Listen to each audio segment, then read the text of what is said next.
Well, hello there, you wayward sinners, and welcome back to another episode of the Fan vs. Critic. Once again, the duo has been reunited, and once again, I am joined by the one, the only, the Alia. Oh, Alistair, that was beautiful. I got tears of joy in my eyes.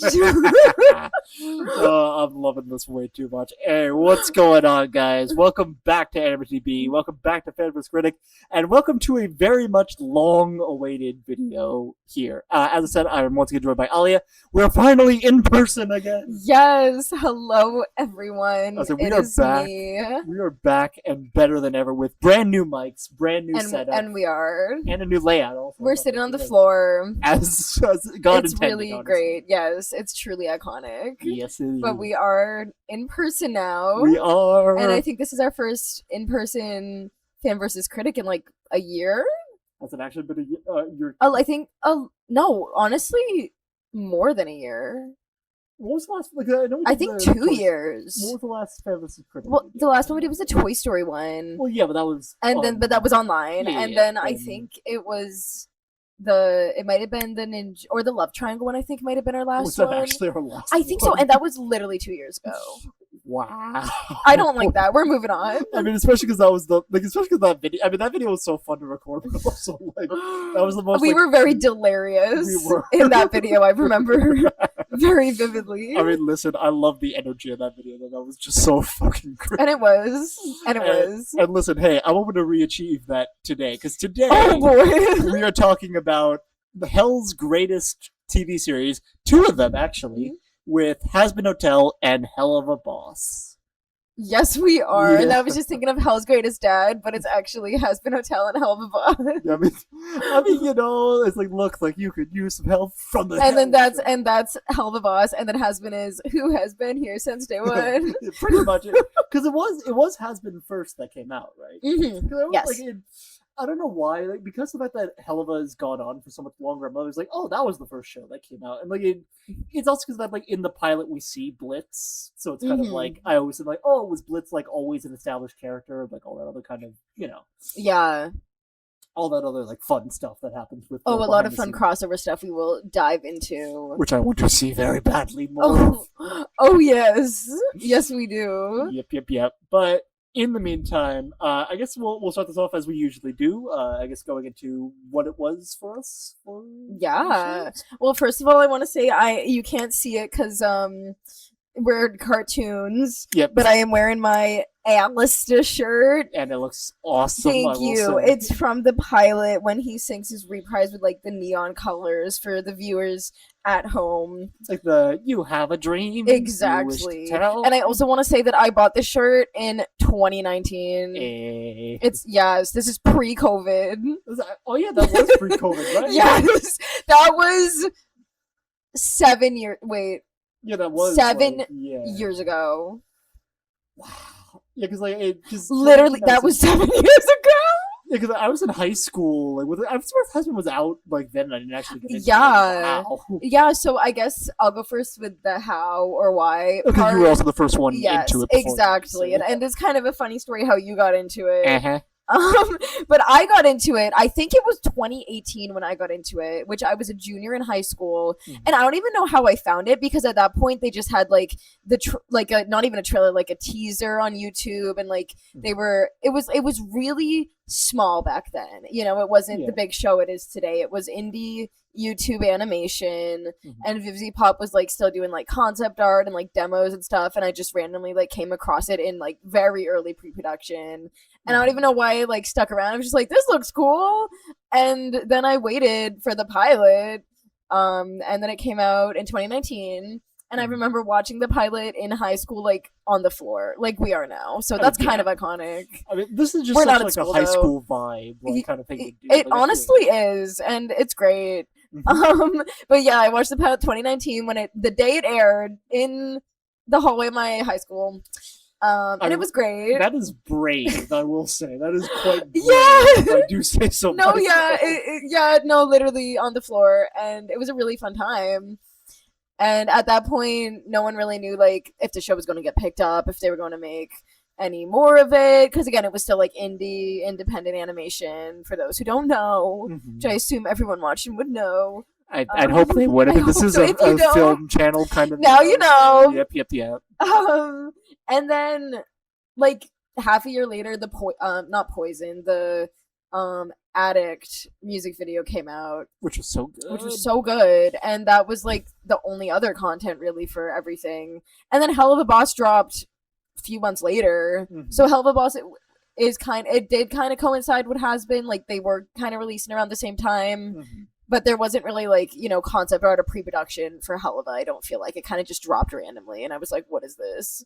Where did this I was like, "Where the heck did this come from?" And also, I remember being really mad that like they were like focusing on Helva Boss and not Hazbin, because it took like 4 years or 3 or 4 years to get the actual show on Amazon. So I was like, "Why are you making Helva Boss? Where's Hazbin?" Oh no. But anyway, yeah, that's how I got into it. It was very random on YouTube, and I guess I've been a fan from the beginning, and I still would call myself a fan. I definitely would. Yes. You would call me a fan, or you would call yourself a fan? I would call you a fan. Okay, thank you. Call you a fan. Yes. Like, with all the discussions we've had, definitely. Thank you. I appreciate that. Thank you. Yep. But I think I am mostly a fan of the pilot at this point. Like, not even the actual show. The show, which we can get into more later, I actually really like season 1. Haven't seen season 2. So no opinion on that one yet? I have an opinion. Oh, I have an opinion? Okay. Yes, but we've also get to get later. Okay. But as to the why of the show, I think I was just really drawn to, like, you know, the 2D animation, the indie animation on YouTube, just like how stylized everything was, and I liked the kind of like spooky vibe, like the alternative vibe, and just the character design. So I guess it was just like pretty inspiring to see like that coming out on YouTube, because it was, I think, one of the first really big like indie animation on YouTube, and it really led the way to, like, you know, Amazing Digital Circus, Knights of like Gwyneth. I have to see Amazing Digital Circus. I have seen. You need to see Amazing Digital Circus. Oh my god! Trust me, I will at some point. It's on my list. I was literally watching the pilot for Amazing Digital Circus at one point, and then was like, "This is really good. I'm going to come back to this." I never did. Yep.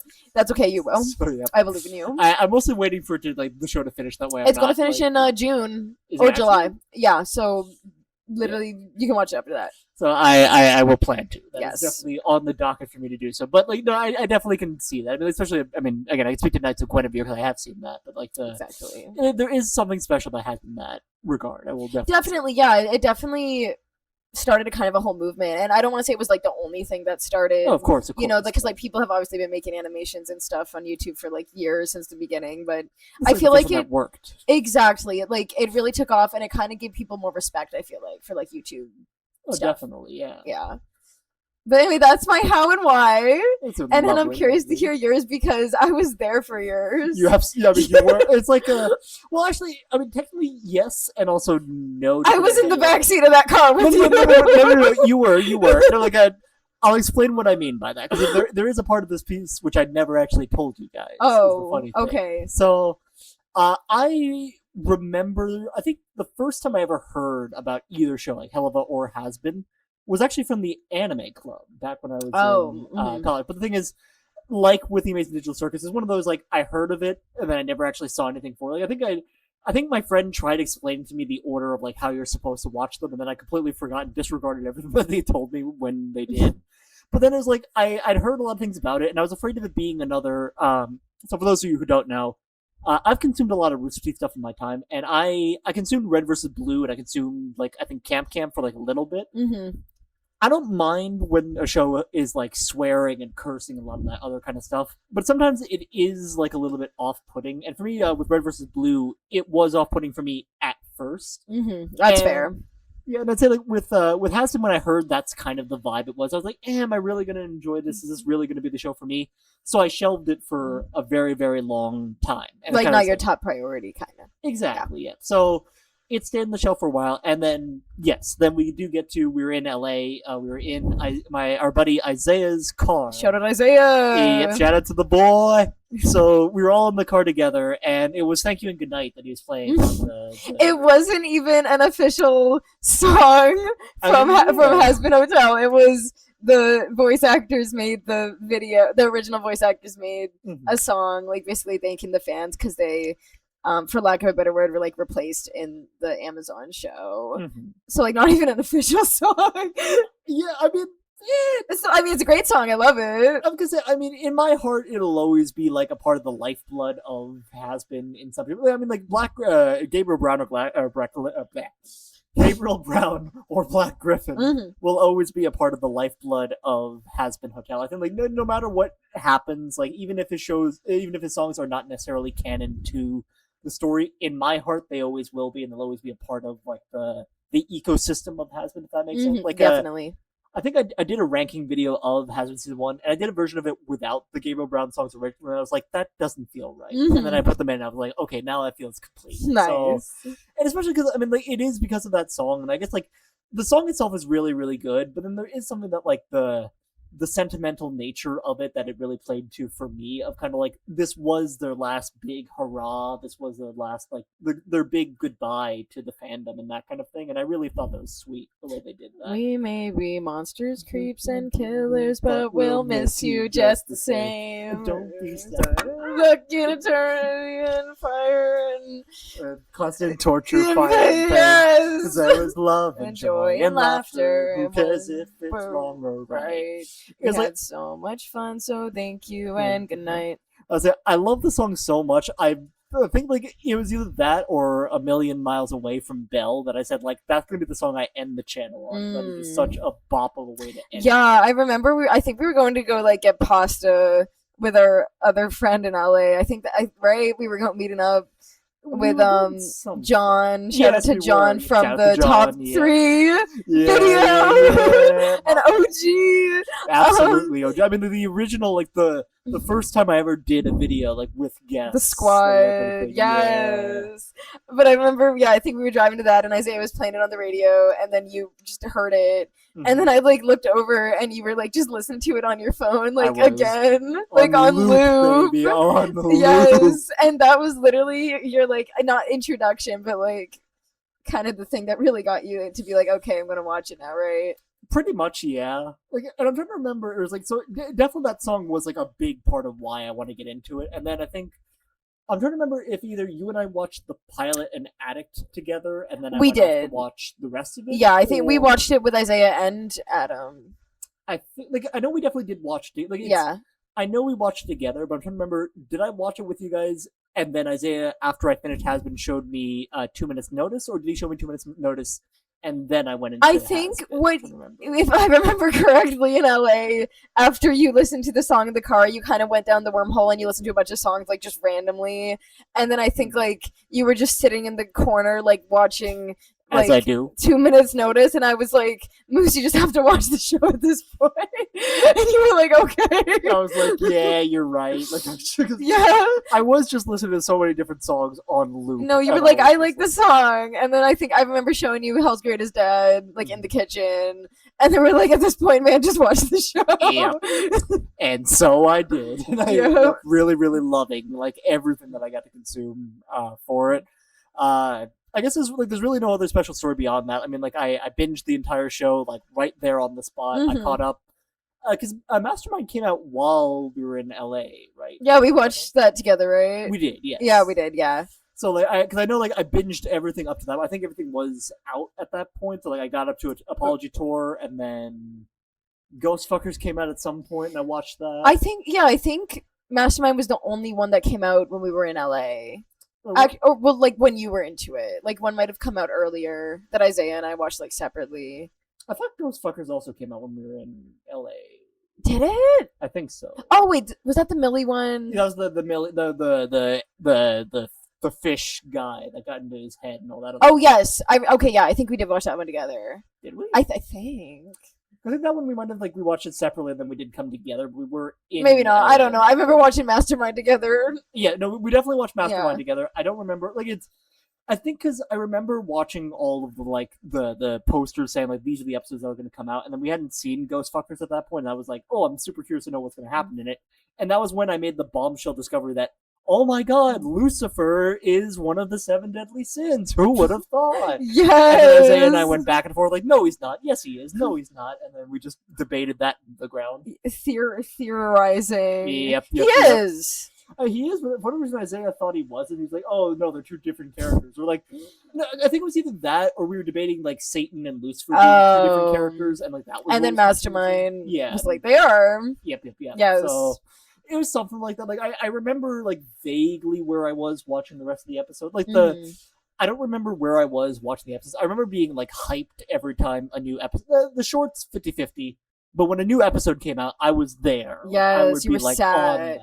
And at this point, when you got into it, all of season 1 of Hazbin Hotel was out. Yep. Season 2 of Helva was airing like every few months. Yep. And I think also the spoilers were starting around like when we were in LA. Oh yes, I remember Gravity got leaked. Yep. And I was so obsessed with it. It was like Gravity got leaked. Oh, the person who's controlling Alistair got leaked. Yeah, because we got the leak of Don't You Forget, which I love that song so much. So yes. That got leaked. I was so proud of myself. I figured that out all on my own. That's crazy because a lot of people didn't. So that's awesome. Good for you. Well, I mean, because to be fair, it also was because I had you and Isaiah kind of helping me because of the fact that because you guys like what was it? You guys told me that that got revealed, so I was like, okay, logically, like thinking kept on. Yep. And I was like, it's got to be someone we know because I trust like it. When I love a show, it's mostly about that I know the writer like has enough. I have enough respect for the writer to know like they wouldn't just like throw a random character in to say like this is the person controlling Alistair or that kind of thing. Right. So I was running through the Rolodex of who it could be. I thought it could have been Lilith, especially because I was watching a lot of Elijah's or it's Elijah, right? Elijah, not so average friend girl. So I was watching a lot of her. What's up, my NSAPs? Yeah, what's up? We are some NSAPs. I love her videos so much. And I love her Rue theory, and I wanted to believe that for the longest time. But then I was like, but there really hasn't been enough... Like, yeah, the time lines up, but I thought like maybe there wasn't enough evidence for that. So I was like, okay, so it's not that. For a while, I thought it could have been Zestial, which now I'm realizing definitely would good theory, sense. though. I mean, it's just because like the way they interacted made it sound so much like they have such intimate knowledge of each other. And Zestial sounded like he's been around since before Alistair. And just the way they talked to each other made it sound kind of like that could have made sense, but, you know, as we know, it didn't. That would have been interesting, too. And a lot of people thought it was Lilith as well at the time. That was kind of like what they were alluding to for a while, but then I was like, it also feels that was also too much of a gimme is also how that felt. Like they didn't have it. Like it equally had enough going for it where it felt like the obvious answer while also not having enough to really support it is the way I felt. It was like a red herring. Exactly, yep. So I was like, okay, so if it's not like, so I put my thinking. I was like, hypothetically, if it wasn't Lilith, who would it be? And then I was like, the only people who like Alistair's shown he has a connection to were like Mimsy, who definitely wasn't it. Imagine. Oh dear mother of God, if that was the case. Who? Did you watch the live on stage one when it was a Moxie? Yes, I did see that. That works so perfectly. Listen, I have so much respect for the Richard Hortz. Is that his name? I think. Like I know he does like the voice of like Billy from Billy and Mandy. Chaos. He does Chaos. He does Alpha 5 from Power Rangers. He does like so many different things. Like him doing Moxie was great, especially for that show. So there's definitely that. What was I gonna say? It's like it definitely couldn't have been Mimsy. I knew that much for sure. So I was like, it almost had to be Rosie, and I was like, okay, so if it does get revealed, I'm going to go into the assumption it's probably going to be Rosie. And then I watched. And you were right. Yeah, and I was. And I was very proud of myself for that. As you should. I don't think I predicted anything else afterward. Like, I definitely didn't predict the deal breaker. We'll get to that later. We'll get to that. But that was all, like, really, really cool stuff. So I felt, like, madly in love with both shows. I, like, binged everything. I was listening to the songs on loop for the longest time. I was, like, waiting for the Night Court covers of every song. I was, like, gushing about the show to, like, everyone I knew. Love a good Night Court cover. The Night Court covers are just where it's at. That is where it's at. Hazbin. It's just so good. You know what? I've been listening to a lot of French covers, and they're like French rock cover. This is so niche. They're French rock covers. I love it. Hazbin songs, and they're so French? good in French, and they're so good. Okay, no, so that's where my brain has been at. I can send you those. I mean, no, I gotta see them. I mean, especially, I gotta send this also to my friend. If you guys also don't know Chris, shout out to Chris. Yeah, he was in our Ruby fan versus Critic versus fanfic video. He was also in a lot of my Vanguard videos, which we have more of those coming very shortly. But he's the one I also gushed to Hazbin, I think, the most about. Like, I kept telling him, like, oh, you gotta check the show out. You gotta check it out. And like me, he doesn't like swearing, so he originally didn't want to watch it. Eventually, I don't know how I did it. I twisted his arm enough that he finally did watch it. And I'm gonna call you out for this, Chris. I told you the order to watch it in, and you didn't do it. Oops. It was because I told him to watch the okay, before I hate that the pilot is not on Amazon. I do too, because that it should be. I mean, to be fair, I like that it's on YouTube for free, that we can all watch well, but it. Like they should have like put it on Amazon or like reanimate it for Amazon. That would have been. I mean, like, they did that for the Hell of a Boss pilot. They did. That, so yeah. Amazon, why? But obviously, so what would you say is the like objectively correct order to watch Hazbin? Is the question I'd ask. Like Hazbin and Hell of It together, or well, more like if you want to talk about like the music videos, I would say to watch Hazbin would be release order. So I would say watch the pilot first on YouTube. Mm-hmm. Watch Addict, season 1, season 2. That's it, right? Yeah, like that is the order to do it in, and the reason why I'm being particular about this, because everyone's probably listening to this and being like, "What is he talking about? Like, why is this so important? You know, why is he making such a big deal of this?" I told Chris to watch Addict, and he didn't. He skipped it. I feel like that's some important context you might want to know about. Because the thing is, like, he didn't watch it till he finished all of season 1. Like, who's Cherry? Exactly. Hey, I can't do an Australian accent. I was like, I can kind of do one. Like, Angel. I can't. I literally can't. It's bad. Like, Angie. But it's like I told Chris to watch it, and like the entire time I'm listening to Chris and he's giving me his like feedback on all his characters. I think in the pilot he said he hated Angel so much, and I was surprised by that originally. And now that I know he didn't watch the Addict, that's why he did it. Because I mean, to be honest, Pilot Angel is an acquired taste, is what I want. I have a lot of hot takes about the characters in Hazbin Hotel, and we can get to that later in this video. But I guess kind of going off of that, well, I was going. No, not Chris. Chris is fine. Chris, you're fine. No, you're not. I will never forgive you for that. That's crazy. I was gonna say, who do you guys think the fan and critic of these shows are? I mean, especially that I'm wigging out over someone not, watching it in the correct order. No, you were supposed to watch Addict. You admitted later that you were sad that you didn't do it when I told you to originally. So this is actually Chris fan versus Chris. I'm just holding that over Chris's head forever. I will never let him forget the fact that he willingly skipped Addict for the thing. Has he since watched Addict? He has since watched it, yes. Good. And he's like, damn, I should have watched that first. I have a very core memory with Addict because my freshman year of college, 2020, great year. Yeah, 100%. Freshman year, first semester, stuck in my dorm all day because couldn't go out because COVID. Yep. And then Addict dropped like on a random day, and I was like, "Oh my gosh, more Hazbin content!" And then I listened to it, and I had it like on loop. And then that's when I started playing Among Us. So whenever I think of Among Us, I just think of Addict. Or whenever I listen to Addict, I just think of Among Us. So it's very hand in hand. That is very fair. Yeah. Have you played Among Us? I have. The game never grew on me like that. Like I watched a lot of people playing Among Us. Love Among Us. Back in the day. Shout out to Corpse, Husband, and Toast. Sakuno is the one I know. So Sakuno, Toast, Valkyrie. Shout out to that squad. I know Sean also did it. Yes. Oh, Jack. Yep. Jackson. Yes. Sean, the boy. Low key, I miss that era. So that's what Hazbin Hotel reminds me of is COVID era. Yeah, and you know what? That's fair. I kind of do wish I had. Cause for me, COVID era is always gonna be like so many animes that I watched back then. Because I was like, I have the time. I'm gonna do it. Yeah. So, I kind of do wish I had Hazbin. That would have been cool to bop to the music in my room. It was very fun because, and I don't want to sound like I'm being I'm an OG. But guys, I am an OG. Okay, let's be honest. I was there. I was there a year before that pilot dropped, guys. Okay, so, I'm an OG. Anyway, what was I going with this? Oh, it was fun to be in the trenches because that was when everyone was there was so many theories and so many were wrong.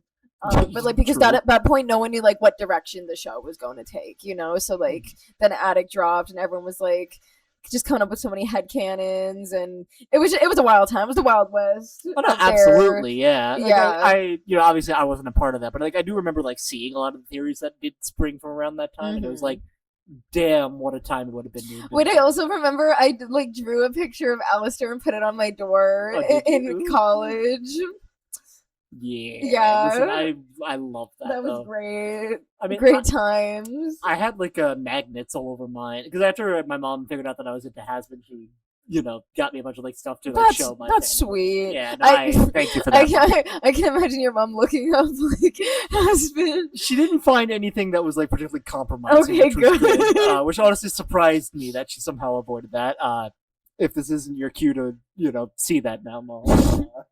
Yes. But yeah, I've also shown my mom a lot of Hazbin like since then because I think I remember I was on my trip when season 2 came out, and then like season 2, I was like, Chris. It was season 2 that made me like really drive in on like, Chris, you gotta see the show now, because I was like, this like the show went from this is really good to Chris, this is your show. You need to see this. So, and that's so funny because I had the complete opposite reaction. But spoiler alert, guys, I'm the critic. Yeah. But I'm also a fan. What crazy. Yeah. And that's what these videos are for, is to show that critics are fans. And fans are critics. And fans are critics. Yep. Period. That's our thesis statement right there, Absolutely. guys. Yep. Thank you guys so much. Turn the video off. It's over. Wow, that was really short. That was a productive meeting. I love that line. Especially I love Respectless so much. Just like that drop right at the end of just, that was a productive. You got it twisted. I'm not the one who needs a new attitude. It's like, maybe yes, you Velvet, missed it. I love Velvet. She's do great. I love Velvet? I don't know. Who is your favorite character? And who is your favorite ship? Okay. And do you like Hazbin or Helva better? And what's your favorite episode? Okay, so there's a lot of things to unpack there, but let's go in order. Like, okay, quick, rapid fire, and then we'll go dig into it. Sure. Okay. Favorite character? It's a tie between Alistair and Vox. I know I'm basic, but also just I love their rivalry so much, so it's got to be between one of those. Heated rivalry. Yep. Mine is a tie between, or not tie. Alistair is my favorite, and I also really like Charlie. Fair. I also love Charlie. It's like I could put like so many of these different characters in my top list. I'll be completely honest. So my favorite character is Stolas. Wow, that's a joke. We'll get into why later.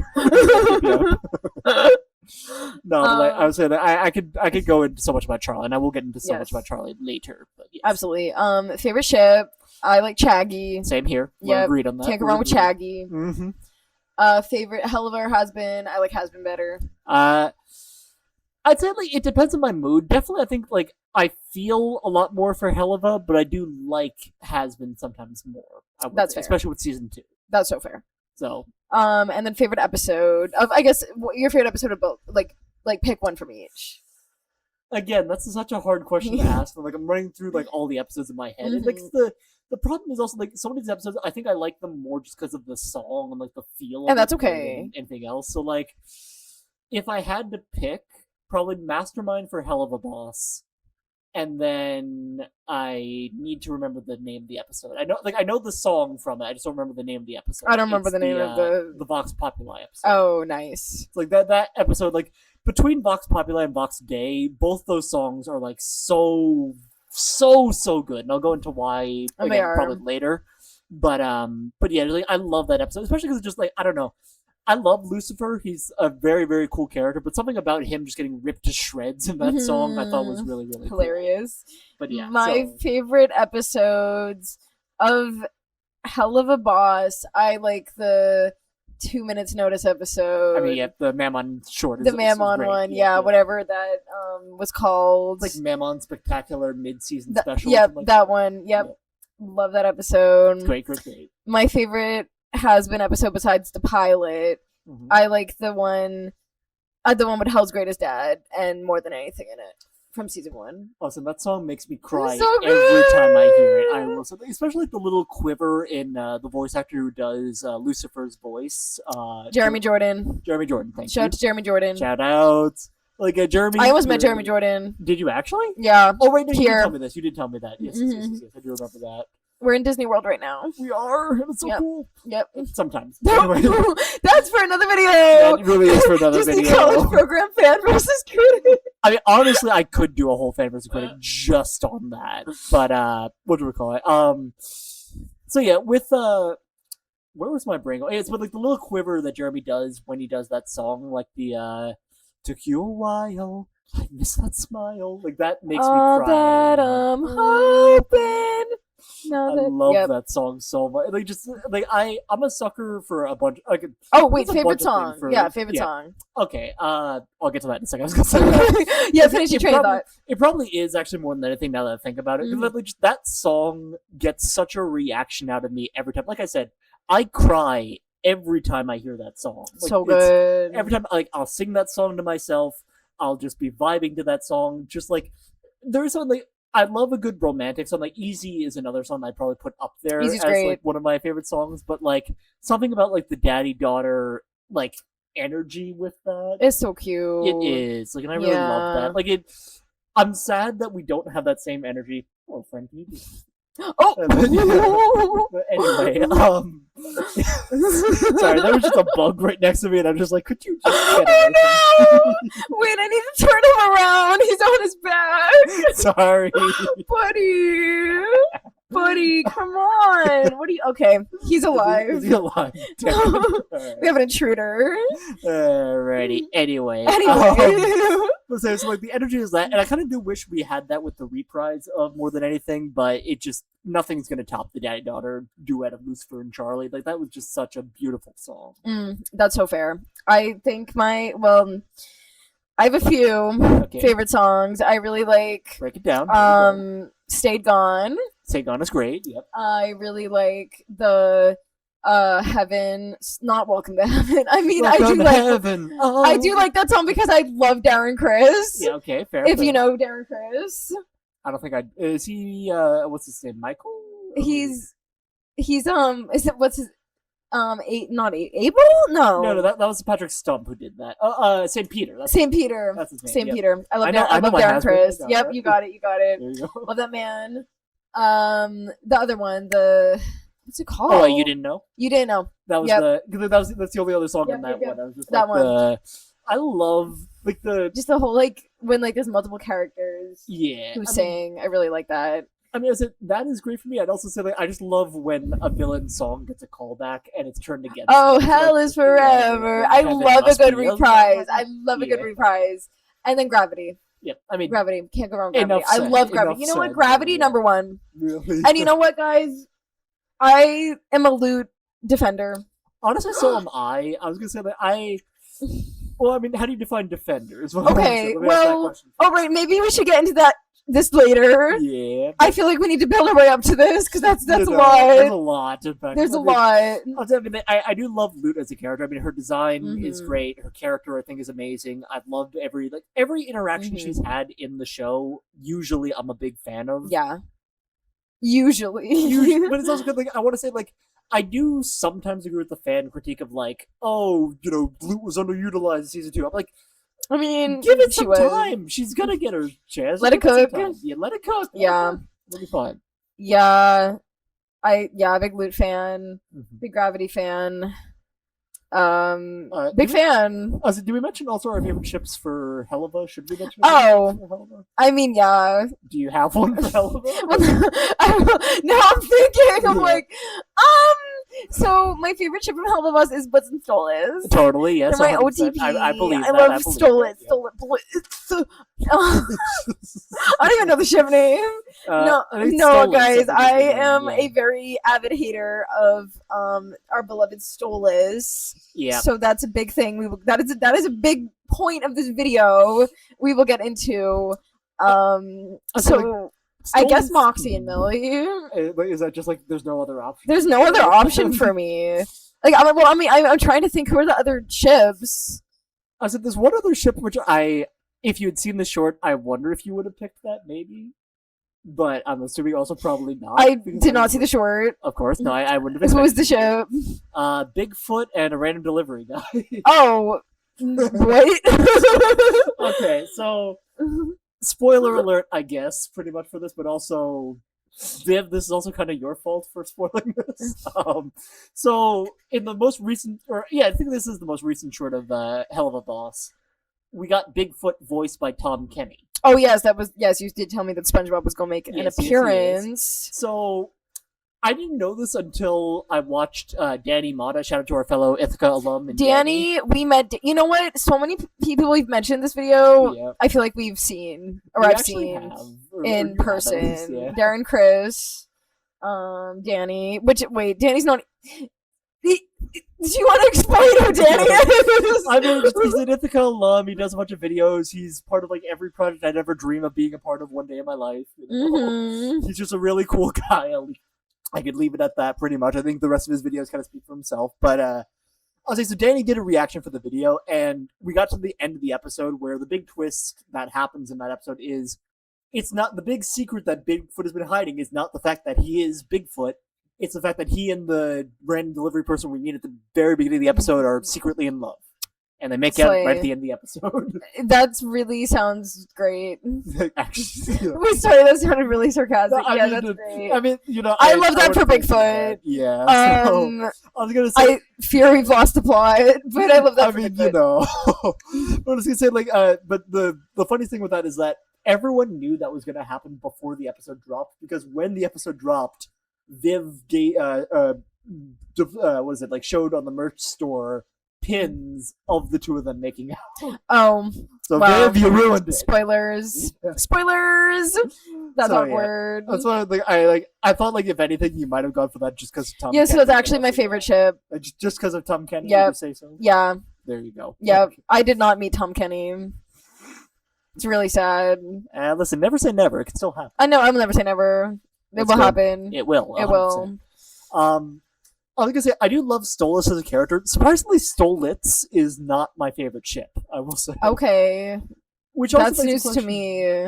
Which I was gonna say, it does also beg the question of what ship do I say? Because similarly, like, yeah. Wait, no, you go. No, you first. I was just gonna say I feel like Helvibos doesn't have good ships.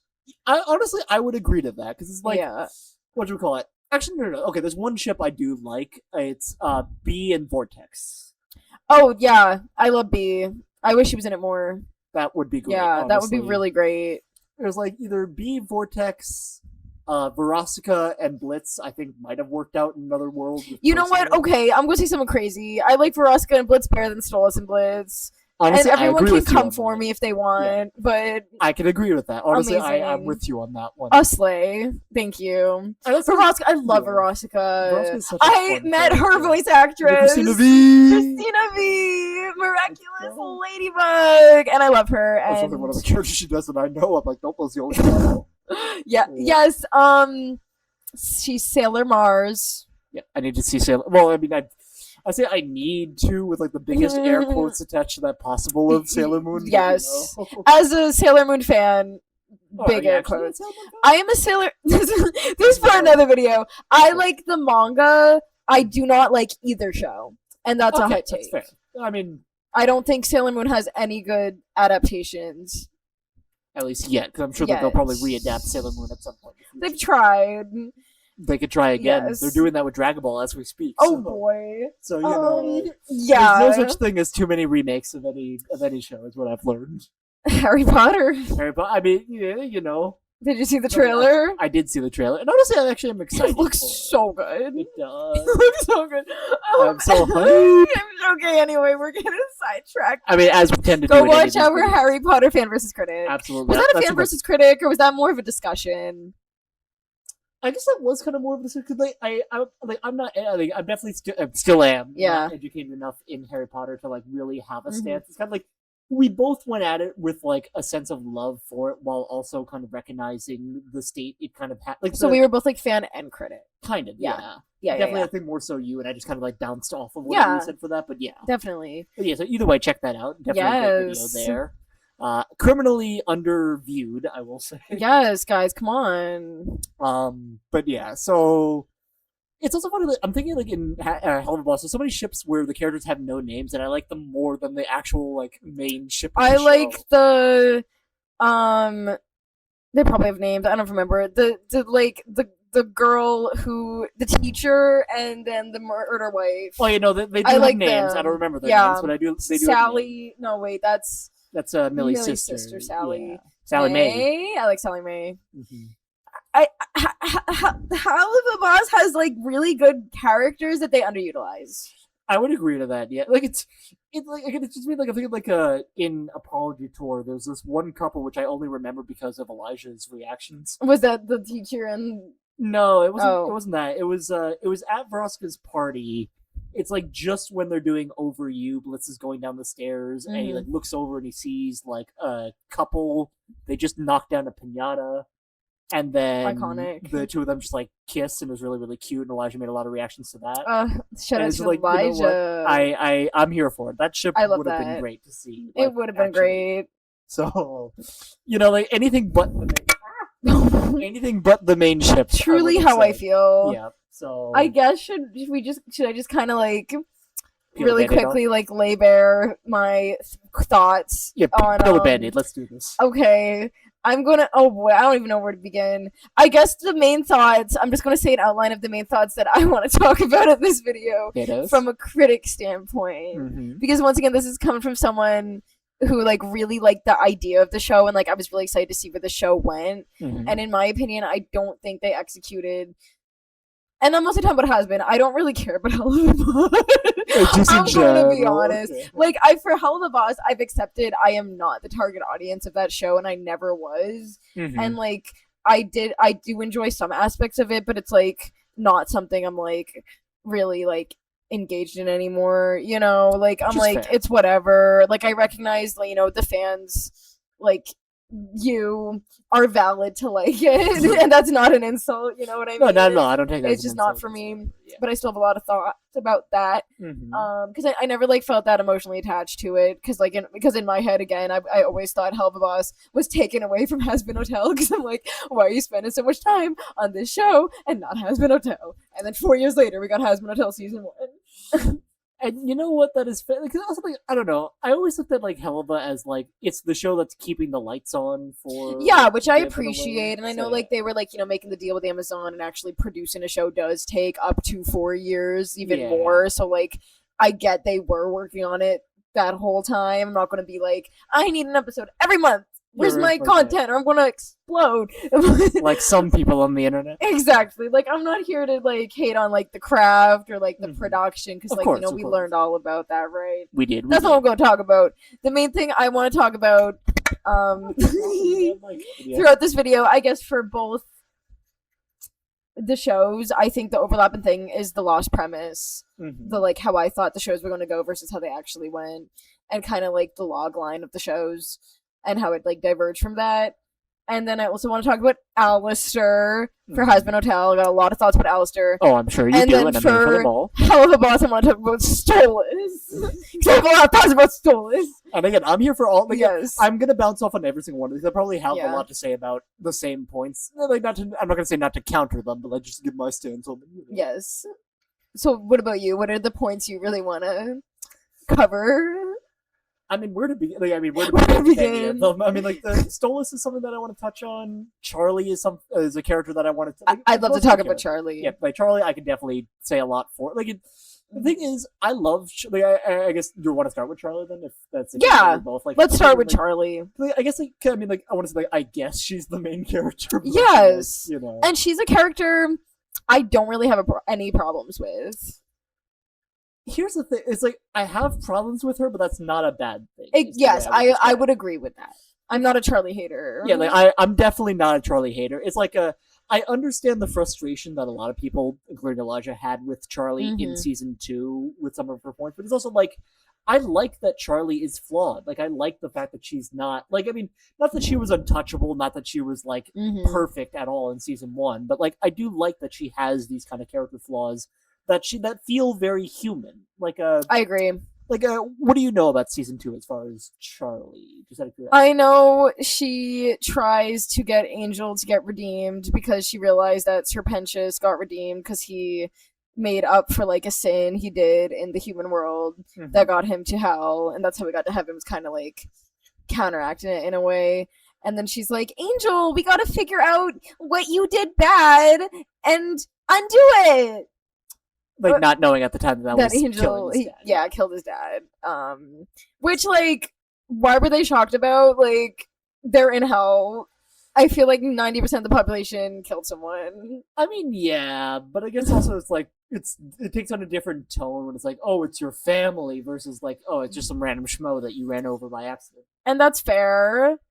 I guess I haven't seen the full extent of season 2. Which again, to be fair, I see you don't mind if I spoil it. Oh yeah, that's fine. Like, again, I'm gonna be honest. I'm not gonna watch it. Really?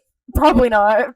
I mean, okay, you know what? Fair. And that is actually also something else I didn't want to talk about. Is like I want to talk about that. Because like, you know where we have different. We have. I think our season 1 opinions are very similar because I actually loved season 1. I thought it was definitely worth the 4-year wait, and I really liked it. And I will say, like, as a screenwriting major, which we both are, as a film major, there were a lot of flaws in the writing. I didn't really care about that in season 1. I was just here to see the characters back, to see the songs, and have a good time. So season 1, I thought, it wasn't perfect. It was a good time. It was worth the wait.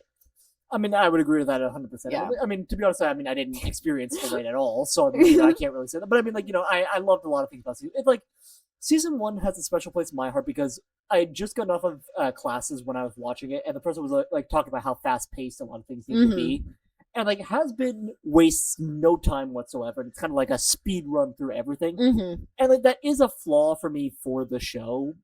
But at the same time, I also think that they kind of owned that in a way that made the show like feel very like thought out in that way. Is the way I would describe it. I agree.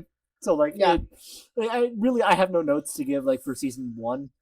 The main thing, I mean, the main thing I want to know about season 2 is just like the very like hell of a dip that I feel like the season took, which is why like I personally liked season 2 a lot, and I'm curious to know like if maybe because of the success of Helava. And like maybe the change of that's why I like it versus you like it. I think that's definitely it. I think that for me, like, I know they're literally made by the same person, and they're both like vulgar and gratuitous violence and swearing. But in like a weird way, I thought the pilot of Hazbin was like a lot more tasteful in that. Like, yes, it was like very prominent, but it wasn't like the entire thing. Like, it wasn't the forefront. Exactly, the forefront. And then I feel like with the success of Helava, where like I feel like that kind of was the forefront, that seeped into season 2 from what I saw, and it kind of just got like, like, oh, funny, haha, like sex joke here, swear here. To the point where I'm like, okay, like, I get it, you're an adult show, like, calm down. You know what I mean? And like, and again, I do get, yes, this is an adult show, it always has been. Knee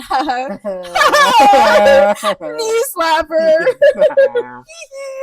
But I was like, okay, like, please, like, stop, like, dial it down.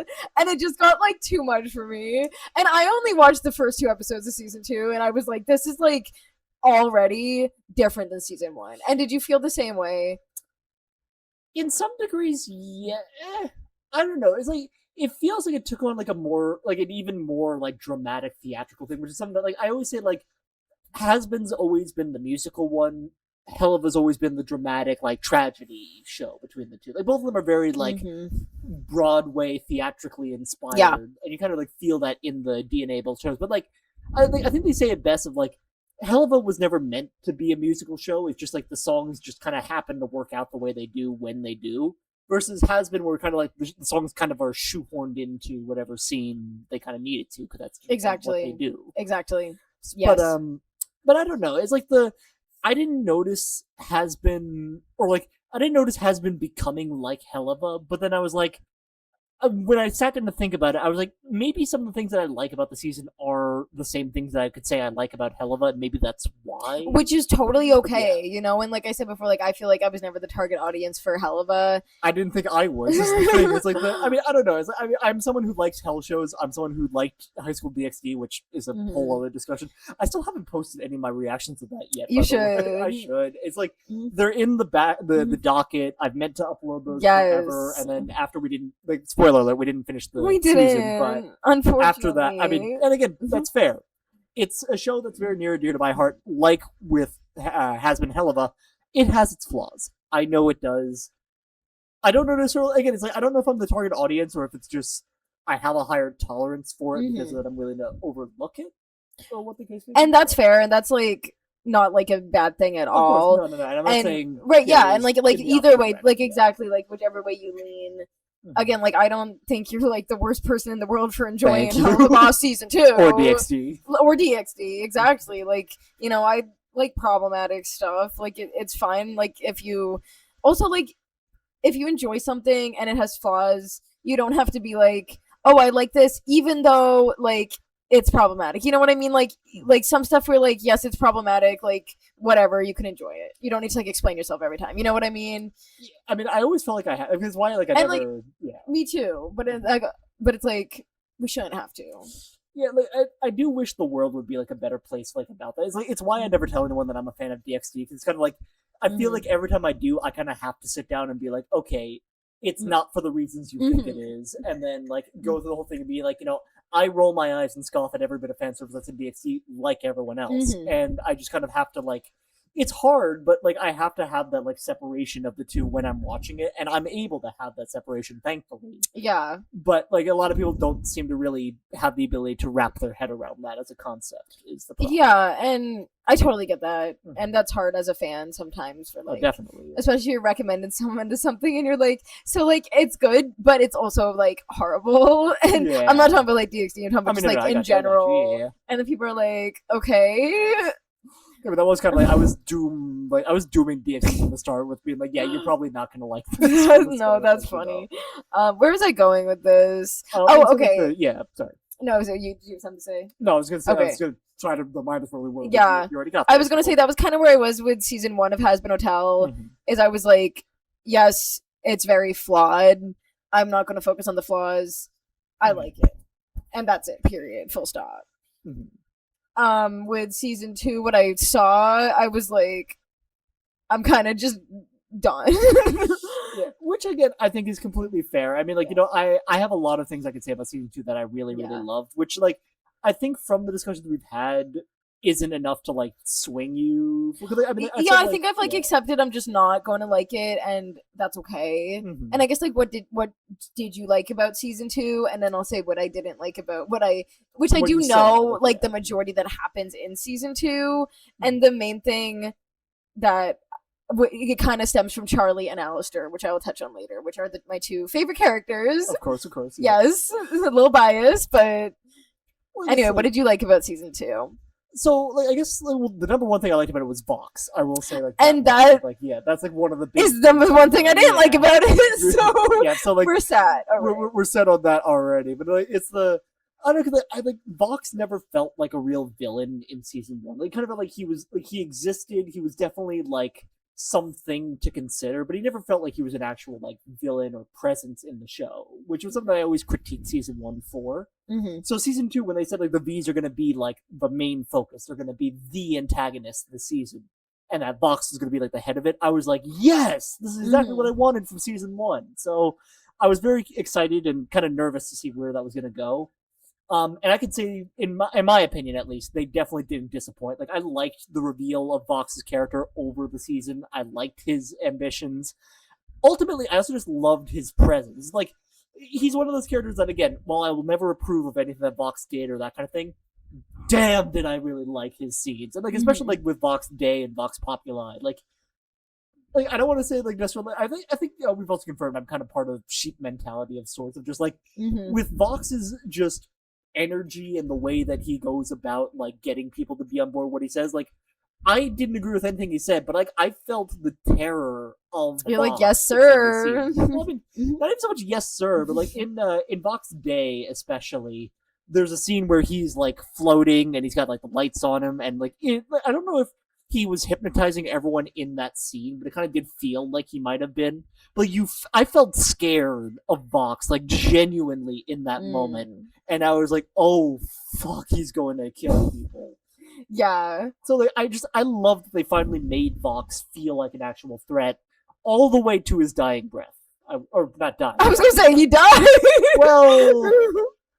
I'd say technically no, because I think that Viv said like technically the only way someone in hell can die is if an angel kills them.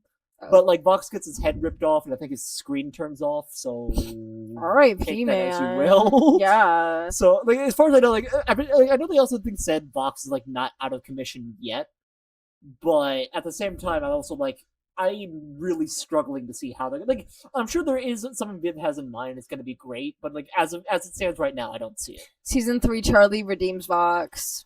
I mean, that's the other thing. I mean, like, I love that line with the two with Vox. Like, do you think I could be redeemed? Like, I would love if Vox is like the one character Charlie can never ever redeem. But like, just that interaction between the two highlighted Charlie's character so well and made me hate Vox even more for that. So, yeah.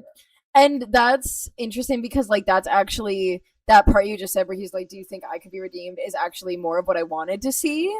So, like, that part I do actually really like because of him I being like irredeemable? Of him being irredeemable in the sense that it's challenging, like, Charlie's worldview.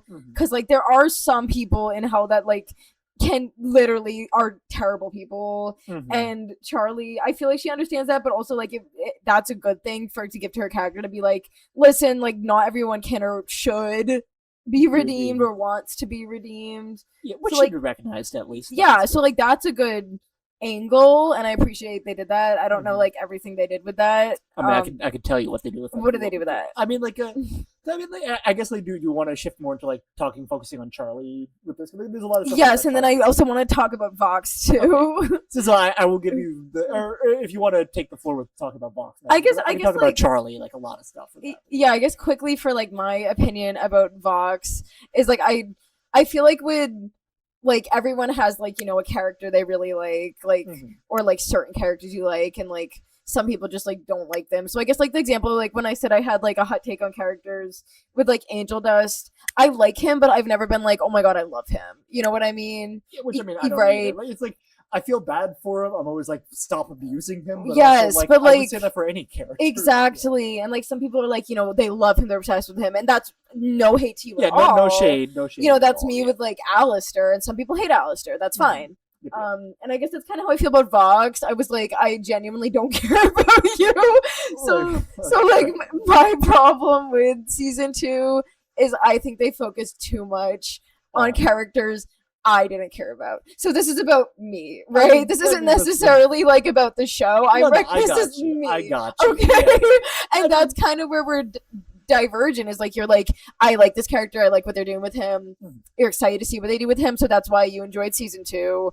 Versus me, where I'm like, I never really cared about the V's at all. I kind of hate the V's actually. Like all of them. I mean, Valentino, I like Valentino. Yeah, like fuck that guy. Right? Agreed. Velvet. I really love her. You know, song. I love her vibe, but I'm like, she low key like don't really need more screen time with her. Okay, fair.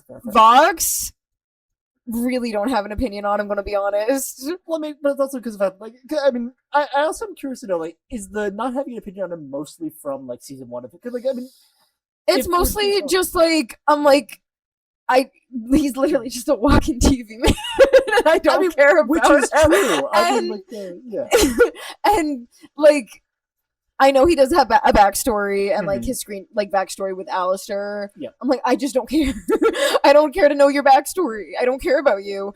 That is fully on me. I know. And again, he could have, you know, like really I've seen his backstory. Actually, I've seen it. I know what happens. Yeah. I don't care. That is on me. That is on me. That is a personal opinion. And that's valid. Like, it's mostly I was just curious because I'm wondering like because I didn't have an opinion on Vox when I saw him in season 1 originally. I was like, I like the dynamic between him and Alistair, but I didn't have an opinion on Vox himself until season 2. Season 2 is when he became my favorite. Like, if I just looked at season 1, then like you, I don't really have an opinion on him. I don't really care. Like, I only cared about him because he gave us more Alistair screen time. That was pretty much it. Yeah. But so that's why I'm just curious to know like if it was like just a blanket like everything you've seen of Vox, you still don't care for him, or if it's just like because of like, again. Yeah. And if it is the case of just a blanket. No shade in that whatsoever. That's completely fine. I think he's just the blanket. and honestly. That's fair. And again, like I recognize, you know, he like, you know, he guess he did a backstory. He had a, you know, sad backstory kind of. Oh no, it really. wasn't sad at all. I would say I mean, like the scene with like Alistair, where he's like, "Let's be partners," and Alistair's like, "No." Like, womp womp. I mean, I was gonna say, I didn't feel. I mean, okay, maybe I felt a little bit sad for. I think I even said like when I saw that episode, like I texted you guys being like, "Oh my god, Vox redeemable." Yes. No, I remember you did text that, and I was like, What? Yeah, I don't know. No. Like, for like the briefest of seconds, Yeah. I was like, okay, maybe this does like humanize Vox a little bit, and then we got brighter. I'm like, Yeah. okay, definitely not. No, and that's fair.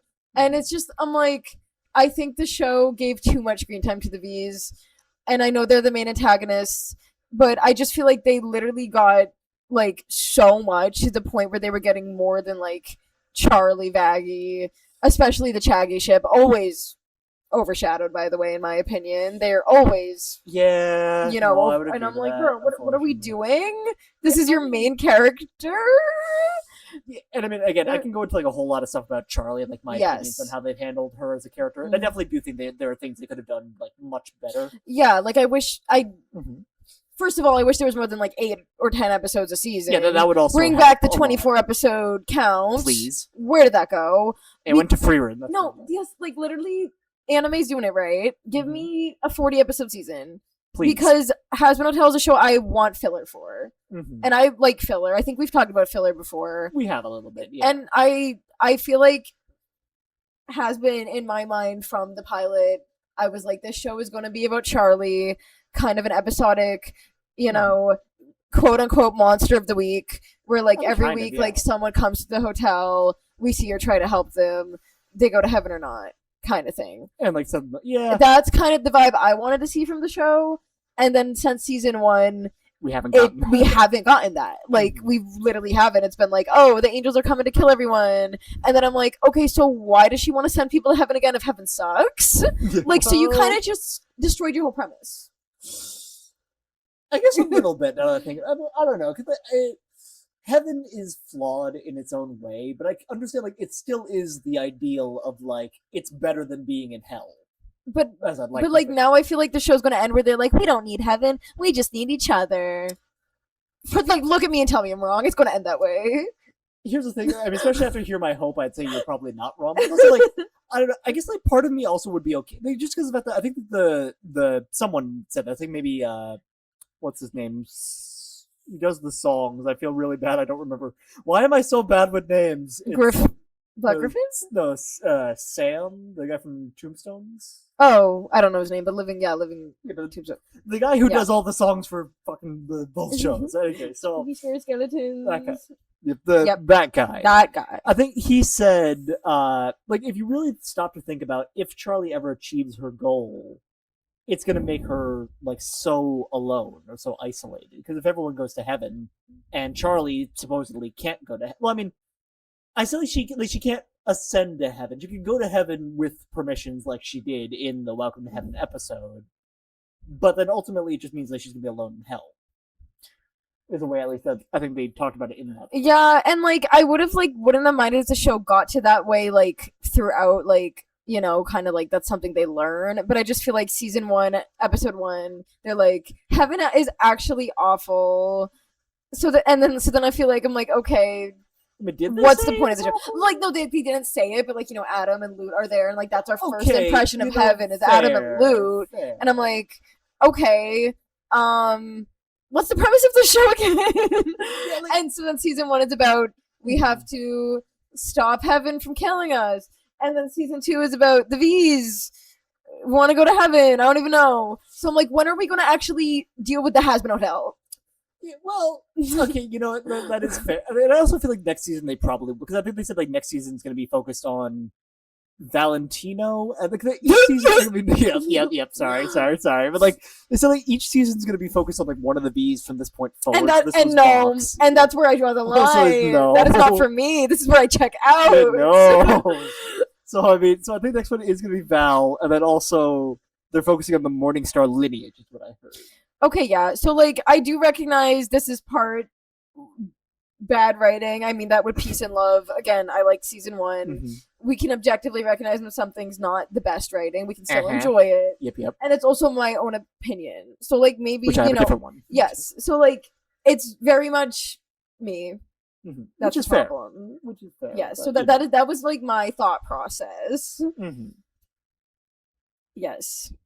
Just yes. Yep. I mean, and that's completely fair. It's like, you know, I definitely don't think I have like the strongest opinion. Like, again, season 1, I feel like the V's should have been like, I mean, I feel like if season 1 we got better establishment of the V's as this like entity. I like what the V's represent. I like what the V's kind of are as an entity of sorts, and I kind of feel in season 1 they didn't really get that service for them. So I'm glad they're finally getting that now. And again, like I like what Vox represents. I like that. Like I like the control freak that has an obsession with power and being the best and that kind of thing. Like I like that arc for Vox a lot, and I like the way they kind of explore that. And I like it. There's also a video that I think I saw of like the rise and fall of Vincent Whitman. I assume you know that's Vox's real name. So it was like the whole story of like his rise, which we see in Brighter, and then like I guess theorizing what could have happened to like how he met Val, how he met Velvet, how that became the V's, and then like what could have happened, and then kind of where Vox stagnated at being like, oh, I've reached the highest point that I can. I can never surpass this point. And that's why it's like, I want to go to heaven and take over heaven kind of thing. Because he realized after Adam died, he's like, oh, holy shit, I haven't hit the peak yet. So he's like, I can go even higher. And then that's when he started like his downfall arc, where he was like, he reached too high. The bigger you are, the harder you fall. Exactly. And then, like, it's also at that point, like Vox is not someone who makes friends, despite the fact that he definitely, I think there was a point in which he genuinely did have a friendship in Val and Velvet, but then like his ego ultimately took over and then was like, fuck everything else. I only care about me. I'm going to prove that I am the best. I'm going to prove it to Alistair most of all, because for whatever reason, I love Alistair. And that's a him problem. I mean, same. Wait, never mind. I actually really like Vox now. No, I'm kidding. I mean, it's just, you know, he's literally me for real, for real. That's the thing I always liked about it. It's just like he was always so fixated on Alistair, but that Alistair never loved Vox like that, or like never at all. I should say, like at any given point. But then Vox became so fixated on, like, I have to prove to Alistair that I am the best. So is he literally doing this all because he, like, loves Alistair? I mean, I'd like to think yes. Because, I mean, like, Alistair knew that, and that's how he manipulated Vox throughout multiple times over. It's just, like, Alistair knew all the buttons to push. Because he was like, oh, you only got this far because of relying on other people's power, and Vox is constantly like, "Oh fuck you! I'm gonna show you." You would be powerless without the other V's. Oh please! And here's the sugar on the cream. He asked me to join his team. And then we see that flashback. I was gonna say, it's like it seems like that. Like I mean, it seems like when like in season 2, I think he's like, I captured Lucifer, and Alistair Cuts is like, with the help of Carmilla Carmine, and like he keeps like just rage baiting him every time. And I love Alistair for that. And I do like that idea of that character for Vox. I think that's a really interesting character to explore. Again, I wish it could have been in a 24 episode like just a season. Long, exactly. I think that is a big problem I have with it, is it is way too quick. That's a big problem I have with a lot of TV shows now, is we just need more time. That's not necessarily the show's fault. You know, it's like, when can you, like we talk about with Ruby, when can you bring the network versus the writers? It's a whole thing. We don't know what goes on behind the scenes all the time. I just wish that, I feel like Hazbin should have been much longer, and then we could have actually spread out this Vox arc, well, also focusing on Charlie and Vaggie. Like being fair to the main characters. Exactly. And then I would have been like all for it, and I think that could have been a really good arc for Vox too. Like I would have like probably thought Vox was a good villain. But just the fact that it just felt too focused on him in like the 8 episode count we had. I'm like, you're spending too much time on your villain instead of like your main character, in my opinion. So it's just like the timing thing. Like I like the ideas. I don't like the execution. Exactly. That's kind of my main point. I mean, I was like, that's the biggest like gripe I will always have with Hazbin. It's just like it has so much going for it, but it just never gives enough time for anything to breathe like enough to actually become developed. So. They have like such good ideas, and then they're like that'll come up next season. Like for example, you know, Loot with Gravity. She didn't do anything the whole season. She didn't, but I mean, she didn't. At the very least, like I mean, in that case, they at least set that up to then go into something rather than like overblow it the entire season trying to make up for the fact there was no development for this whatsoever. Like, and it's like it's a very fine line. Yeah, you know, and whatever, they didn't toe it very well in my opinion. But at least with Vox. At least with Vox, and honestly, all their villains. I'm going to be honest. It just all needs more time for me. Yeah, which is fair. Yeah. Again, which is 100% fair. Like I said, I stand by my stuff of. I mean, like just like it's the presence of him. Like I said, is always going to be something that I love, and I just love that character. I understand, and that is so okay. Like I totally get that. That's so fine. Yeah. So, do you want to move on to Charlie now? Yes. Or do you want to talk about Alistair also? Oh, yeah. I feel like we should talk about Alistair. He is like yeah. What I like about Vox is also because of Alistair. Exactly. So, yeah. So he kind of. Yeah. Okay. So, what do you like about the whole Vox and Alistair? Because I have a lot to say. And listen, I want to hear all Alistair. And I want to hear about my boy Alistair. Like it is like. I don't know. It's like I always liked the radio versus TV dynamic that the two of them had going. I love Stayed Gone. Yeah, that was great. Yeah. So I mean, like, just the song itself and just the way it establishes like this rivalry between the two. And it's like from season 1, we knew that Vox like was obsessed with Alistair, and I like how Alistair just kind of again like shrugs him off like every step of the way. So like, I just love that like relationship that the two of them have, and like I don't know. It's like. Before we got the whole romantic angle, I did like the idea that they could have been like friends in another world or that kind of thing, but just Alistair just didn't give a shit is pretty much what happened. So yeah, it's like I like the reveal of that dynamic, and I do kind of like the whole like I don't know. I guess I don't know how much I like Vox like sucking up to Alistair because Alistair was already like so far above him versus the idea of like maybe the two were kind of equals at one point, but then they just went in two totally different directions and then they just continue to clash with each other. But like, because Dagon gave me that like clashing more than like the it gave an unbalanced power dynamic from how Alistair just kind of didn't really care about any of Vox. Like Vox kept like going after Alistair, trying to provoke him, versus Alistair just being like, eh. So and that is funny, and I do like that, and I do love Alistair for that. You just love that dynamic. I do, yes. So it's like I like the way that's established, and then later going into season 2, how Alistair continually plays on Vox's insecurity and plays on that like fixation on him, to like all the way to the last episode where we have this like really great scene of like Vox knows he's gonna lose. And he just doesn't care. Like he's like, fuck everything else. Like I don't even care. Like because Vox has always been like ego and power driven. So for him to be willing to throw all of that away, like I remember the exact line is he's got the cannon like aimed specifically at Alistair, and he says, "As long as I wipe that smug smile off Alistair's face, I don't care what happens." And you see he's like crying when he says that. It'll be a crazy day when Alistair's not smiling. I mean, it will be, yeah. That's wild. Like, but it's just like that scene I thought was so powerful for showing how like broken Vox is like with this relationship he has. Like why like I don't understand why he's so obsessed with Alistair, like where this like absolute fixation came from, but I loved that. And I do think that is interesting, and that is a fun angle to play with, and it does give Vox a more complex character for sure. And I guess part of that could be like he's like, you know, probably jealous of Alistair and how powerful Alistair is, especially because Alistair, you know, was like they said he was like rose the quickest among the ranks. And no one knows how or why except we do. Except we do. Except we do. Yes, we do. Know. We do now. It's Rosie. He cheated. Yeah. So that is interesting dynamic for sure. And I do think it's funny how Alistair doesn't care at all about Vox. I mean, like, every time is just him rage baiting him or like trying to make fun of him in some way. Or like my favorite one is like Vox. He manipulated Vox into getting Charlie to show up at his party. Vox leaves, and I was just like, "Huh, he's too easy." And that's great. Yeah. And that's great. And I love Alistair for that. Yeah, I guess my biggest problem with all of this, I think, is kind of the fan service of Vox and Alistair. Oh, like the shipping, and also like just like FvC Pop.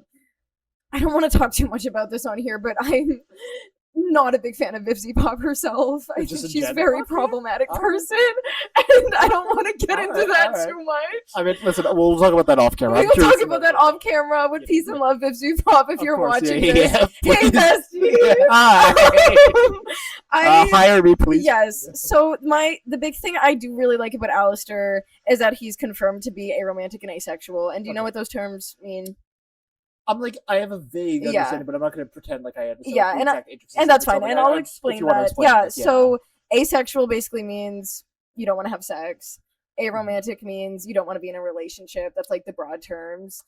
Alistair, since the pilot, was confirmed to be both of those things. Okay. Right? So he basically will never be in a relationship.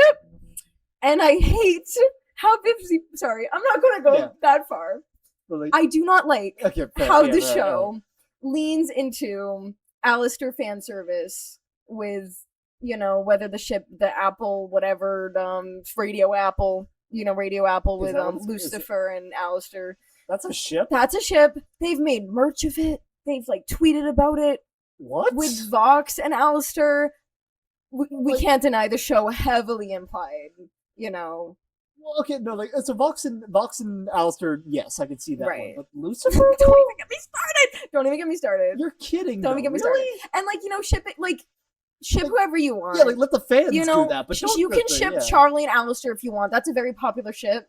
Whatever. Sure. Whatever. You can ship whatever you want. Yeah. I don't want to ruin anyone's fun. Yeah. Fandoms, it's fine. Let it stay in the fandom. Let it stay in the fandom. Yeah. There's different sides of every fandom, right? There's the extreme, for lack of a better word, crazy fans. Yeah, this is in every fandom, right? Not just this show. Yeah, the problematic fans. We're not singling them out. There's the fans who love their crack ships, I love Angel X Blitz, my OTP. Said no one ever. I mean, listen, if you peacefully ship that, I love that for you. Good for That's great. Live your best life. My problem is when the show creators and marketing and behind the scenes promote something because of the fan service, even when that's against the characters. And that is my big problem with Alistair. Okay, I definitely didn't know the merchandise of it. I mean, that's crazy to me. And especially with Vox X Alistair, and I actually really like the idea of Alistair literally does not want to be in a relationship, and he's trolling Vox that way because he knows Vox. If this is confirmed or not, basically, Vox likes Alistair, right? Oh no, he definitely does. He definitely has a little crush on romantic, And I think that's actually hilarious to make Alistair know that and be troll him that way when they'll never actually happen, right? Yeah, which I guess maybe just Vox just doesn't understand that whatsoever. And he probably doesn't, because I don't think the show understands that either. I mean, again, I don't understand that. Yes. There's also I would respect that for I guess my general. I'm saying, also, can you get away from that thing again? And again, I do not mind if anyone if you ship Vox and Alistair, not you. Yeah, I don't. If you ship Vox and Alistair Moose, that's great. Yeah, I mean, I don't really ship the way it's I understand where the thought process of that comes from. I personally don't see it and don't want it, but right, and I understand the thought process, especially because the show is heavily feeding into it. But my problem is literally since day one, Alistair was confirmed to be aromantic, asexual, which is also called aro ace. That's the term, right? Yeah, I guess I didn't know that. And a lot of people don't, and that's okay. Because the show doesn't talk about it. Yeah, except for the one not throwaway line, but the one line that Rosie had. You're always been an ace in the hole. Yeah, which that is went great. over my head. Yeah, that, and that's understandable because why would you know that unless you actually aware of all behind the scenes stuff, right? Which you should do, kids. Yeah, and so that's just because especially that type of representation is really rare in media, and as someone I am definitely on that spectrum, the aromantic asexual spectrum myself. So that's why I always kind of did love Alistair, that he. So now they're taking that representation, and now they took that away from me, and I'm that's rude. I mean, that's also a completely fair. I mean, again, I've never had a character that actually felt was this is a representation of me, and right. They it's the closest I've ever felt to a character that really represented me was Luce, if anything else. Oh yeah, for sure, definitely. I mean, but they also never did anything to Luce that was oh, she's not me anymore. But also, I never really felt like a character was necessarily right. Yeah, so I can understand, I guess, somewhat the emotion of that, while also definitely not to the degree that I think would be respectful enough to really say. Yeah, no, for sure. And again, people can ship who they want, and the show hasn't if they end the show where Vox and Alistair are a couple, I'm going to go on a tangent, and I'm going to name names, and I am going to explode. Okay. So far we are okay, because this scene where where Vox made Alistair watch him and Valentino like have sex. Yeah. Honestly, I think that's hilarious because that's probably Alistair's worst nightmare. Probably. That's really funny. That's really funny. It's also like I guess a little bit fucked up also because it's like, really fucked up, but it's like funny and like I wish they would just talk about it more. You know. I guess but it's also kind of like I was just saying before, like I didn't think Vox actually understood that. But then also like if he maybe does he's just that, like in deep denial. That, so then it's like Vox like. What is is he trying to like convert Alistair? You know, like what is he doing? Is he trying to like psychologically torment him? Is he just like so pissed that he's like Alistair can literally never love me and take and you know, and this is a whole like in another world, this would be really cool. This would be a great thing to explore. And maybe I'm giving too much credit to the writers, maybe they are exploring that. Or maybe they just are giving into fan service, you know? Yeah, I mean I don't know. It's like I guess part of me wants to say they are. Another part of me says they're not, just because of how underutilized Shaggy is. Like, if oh my god, yeah. So it's like, part of me wants to, because like Shaggy, I feel like should be like the ship that they they're should. Like, pushing forward. It's like I understand. Like I guess, is it just like the how do I say this without like coming across as like either like the most like bigoted person like that? Say it. It's just like, is it just that like they only like the ships when it's the two guys getting together? Not okay. Thank you, because I feel the same way. Is that I feel the same way. And don't get me wrong, like I do like Husker Dust. Yeah, I like that ship a lot, right? I like Husker Dust a lot. There's some other good ships out there, whatever. But I feel like the fandom is so focused on the like guy ships, and then they're like, I'm like, but Shaggy's right there. They're right there, and they're canon. Like you're over here shipping like Apple Radio, whatever. Shaggy's right there, and they're canon. Like, what are we doing? What are we doing? Honestly, yeah. Genuinely, what are we doing? And then the show feeds into that, right? The show feeds into that. They're like, they sideline Shaggy. They make Vox and Alistair have their weird whatever. Well, you have a canon, really great like lesbian romance right there. I'm like, what are we doing? Why aren't we doing? Genuinely, what are we doing? Right? Like, genuinely, what are we doing? Yeah, it's like, it doesn't make sense to me at all. Especially because I mean, like I guess with like speaking from as an anime fan, like, usually on the anime side, we love like seeing that in a lot of the shows. Yuri, yeah, the Yuri anime is popular. And that anime, like, again, I don't mean to make this sound like again, it's like I'm saying something about the fan base of like we're simple that way or whatever the case may be. Like, it's like I'm trying to think of a respectful way of putting this, but it really I know what you're saying. I know what you're saying. Yeah, I think. And that's like my problem with Hell of a Boss 2. And obviously, like it's not like I don't have a problem with any type of ship. Of course, my problem is when they just like feed so much into like like for example like when shipping becomes the point. When shipping, yeah, and like we all like shipping. It's just like leave that in the fandom. Honestly, that's like leave that in the fandom. Yeah, don't dip your toe into it. Like, come on, like. You can't please everyone. You don't need to sell merch of, Vox and Alistair, of Alistair and like Lucifer. What I was gonna say is like, don't feed into the fans. It's like if you have a ship that you want to like regardless of the fans. Like say, I mean, for my show as an example, I have two characters that I want to ship because of the characters that in my head make sense that they would get together. I'm not going to then like go and like, oh well, fans like this ship, so I'm going to try to like market off that. Like, no, screw whatever the fans think. This is how I feel as the creator of the show. Period. So. That's literally it, and that just happens too often. I feel like that. Like we don't need that. We don't need that. Like you're ruining your own story for the sake of. It's a very fine line because like you should listen to fans in the sense of like constructive criticism, like what they want to see more of, like what they like about a show. But you also don't compromise. Exactly. You shouldn't forsake your actual plot, your premise, your characters for like one crack shit. Right? Which is like that's what I feel like Hazbin is going in that direction. That's what like, my like the Jurassic World show I like. That's what they did. I'm like, fuck you. I'm sorry, genuinely. Go away. I mean, it's just the problem is like, and this is also something I kind of like Vox like more for because it's something I didn't understand until like after I heard people say this. I'm like, oh, that is how that works. Okay, It's like Vox represents the exact problem I think that we're both having with the show, where it's like everything is clicks based. Is that everyone is like, well, this thing makes click go up, so do. No, exactly. And like, yes, that is like, marketing 101. Yeah. Whatever. It's too simplistic though. It's like, go against the trend. Go against it. Exactly. Do what you want to do. And that's what I really liked about Alistair. Is he was like that. He was that. He was a really unique character who was also like a cool character. And then in that sense, like, I'll yet to see what they do in season 3. I guess from like, what you've told me, what I've seen in season 2, how he like, made the double deal and like was actually playing Bach the whole time. Like I can get behind that.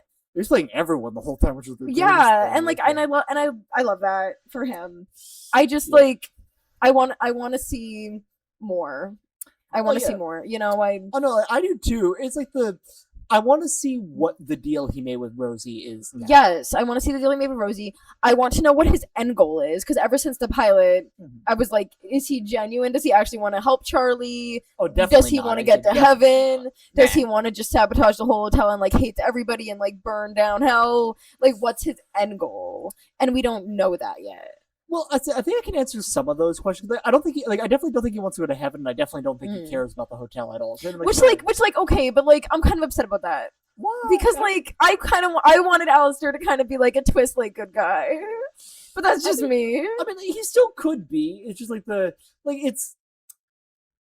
is still a possibility that there is like a good aspect to him. It's just that I don't, because it's just like from the way he talked to Rosie this season, like before he broke his deal, made it sound like either he's just over the hotel or he like just didn't care about them in the first place. It sounded like the only reason he was at the hotel, originally at least, was because Rosie made him go there.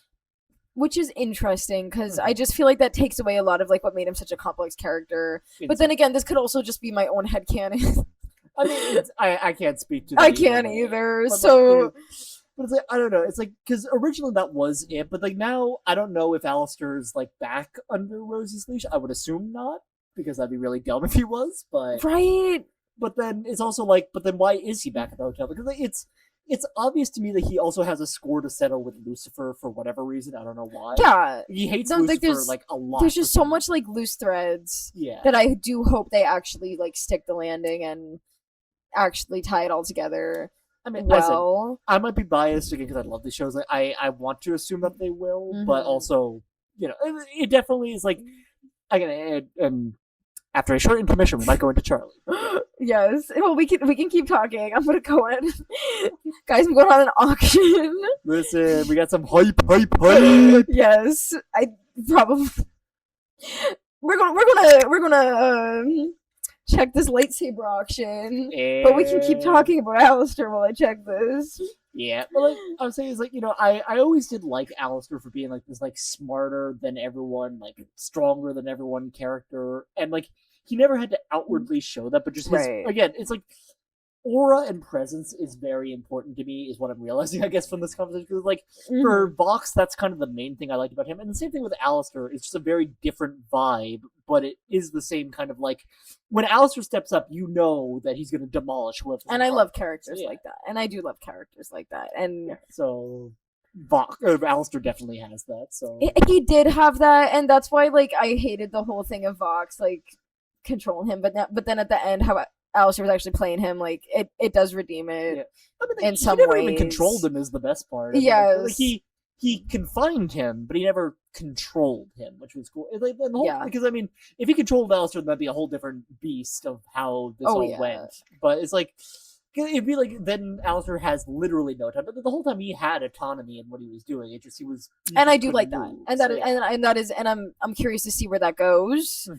Maybe I'll get back into it in season 3. Well, I mean, because now he's like full autonomy. He's like full mobile of everything now. So he's not under Rosie's leash anymore. I mean, I would assume not. Because wait, how did he break the deal with Rosie? Okay. So wait, Charlie, right? Yeah. So let's break this down. Okay. So there were 2 deals that were binding Alistair at first.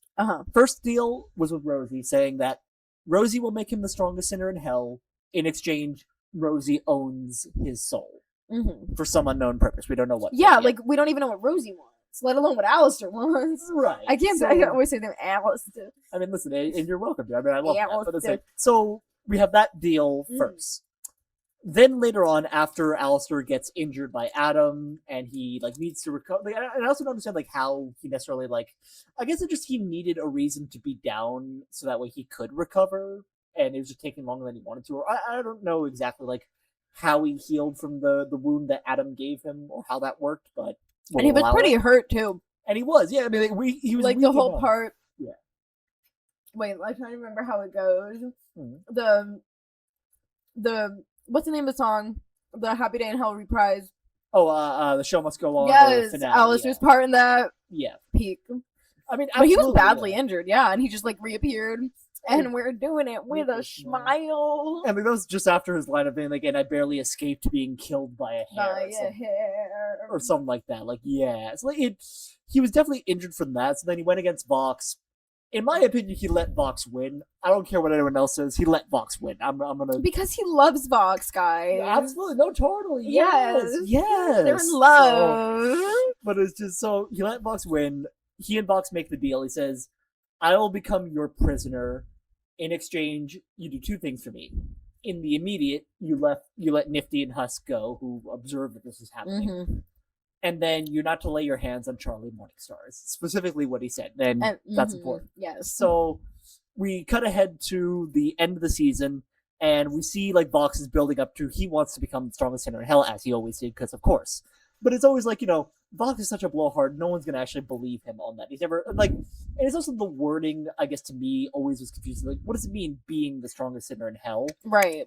I didn't realize until after the season ended that Vox's powers are popularity based. Oh, okay. Because some people said like, oh, the whole show is popularity based, which I don't think is true. Because if Alistair really did vanish for 7 years, I would imagine his popularity would not be like enough that he would still be the strongest. And like, was he ever even popular?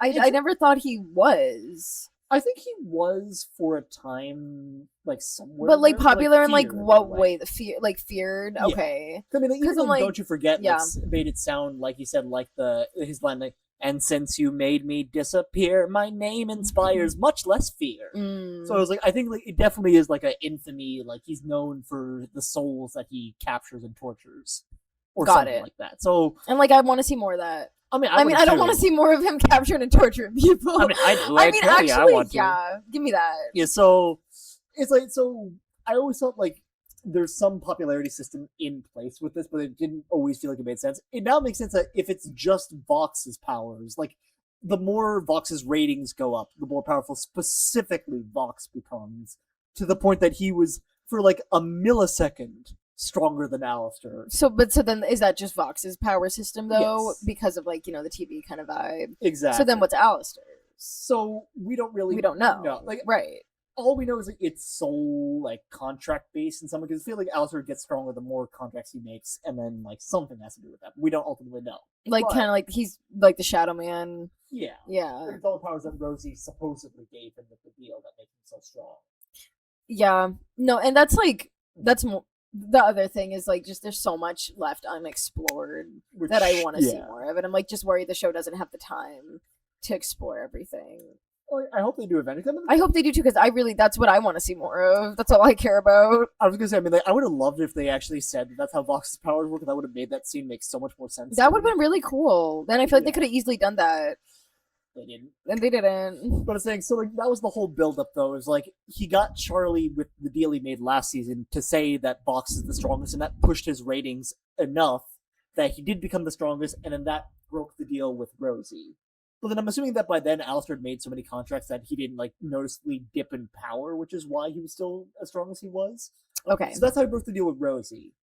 And then with Vox, obviously, it's he touches Charlie, literally lays his hands on her, and then that's what breaks the deal with Vox. The wording. Yeah. So then that's how Alistair breaks free of both of you. So as of the end of the season, he didn't, or as of, I guess, after that moment, Alistair was completely unchained. There was no deal that was holding him back. He was able to go all out, no holds bars. But then something interesting happened, which was during the not you didn't know, the Hear My Hope song, which I sang to you before and I told you about before. It's the two of them are talking, Rosie and Alistair, And Alistair is number one, just eating it all up. Like you just see, like I know, yes, Alistair's smiling all the time, so saying that Alistair's just Alistair's grinning. He's so happy, guys. But like, he genuinely seemed like he was just like really pleased with the situation, while Rosie was like very annoyed that this happened. That's great, and I love that for him. Like it was great, and especially like the lines between the two of them of like. Rosie's like, why aren't you helping them? He's like, oh, what's in it for me? Like, I don't care about what's going on here. Give me what I want. And Rosie's trying her best to like deny him. How did you get over here so fast, buddy? Over. Wait. Oh, he's out the door. Stay gone. She's gonna make you. Sorry about that, guys. I don't like bugs. Just But anyway, so anyway, keep talking. I'm gonna make sure he's not on his back. Got to survive, bug friend. Yes. Where did he go? Just shot that guy out of here. Yep. Okay. He good. Back, or is he? He good. Bye bye. He's gone. Shot that guy. He's been banished. Let's go. All right. Anyway, please continue. Yeah. So, anyway, Rosie is like trying to deny Alistair however she can. Like, I'm not going to give you what you want. Like, you betrayed me. I'm not going to do what you want. I'm not going to reward this behavior. So Rosie wants to help Charlie. Yeah, she does. She cares about Charlie. We don't know why. Interesting. Which is it's why I believe Elijah's theory that maybe Rosie might be related to Charlie in some shape or form, which is why, or something, or like at the very least, it might be she just wants to go to heaven for some reason. But like, it's like even in like not the show must go on, like the whatever episode Ready for This was in. She seemed to like be very like motherly toward Charlie in a way that kind of was weird to me at the time. Maybe she like is her aunt, because didn't she say like Auntie Rosie at some point? Yeah. Maybe she is her aunt. That was the theory is I think I've heard is Rosie might actually be Rue, who I know is related to Lilith in some way. Interesting, or maybe Eve. Or Eve, maybe. So I kind of like that, not like Eve necessarily, but like that she's like her aunt or like related to Lilith or like, Charlie in some way. That would explain like a lot of what's going on with this. Like, wouldn't it? But it's like, did she literally like was her whole plan to make a deal with Alistair to make Alistair like why couldn't she have helped the hotel? You know what I mean? Why did she need to act through Alistair? I guess like at the time she was worried she might not be powerful. I mean, if but she gave the power to Alistair, so I'm like, that's interesting. Yeah, I wonder if they know, the writers know, or if. Well, I mean, Viv, I think, does know because they've always said like Viv has a plan for where she's going with the season. It's just we don't know that yet. Like, I mean, listen, if the voice actor who's been in Power Rangers and beyond says that Viv knows what she's doing, I believe it. We trust the Power Ranger voice actor. I do. Yeah. I mean, he's got experience. If he says that this person knows what they're doing, I believe him.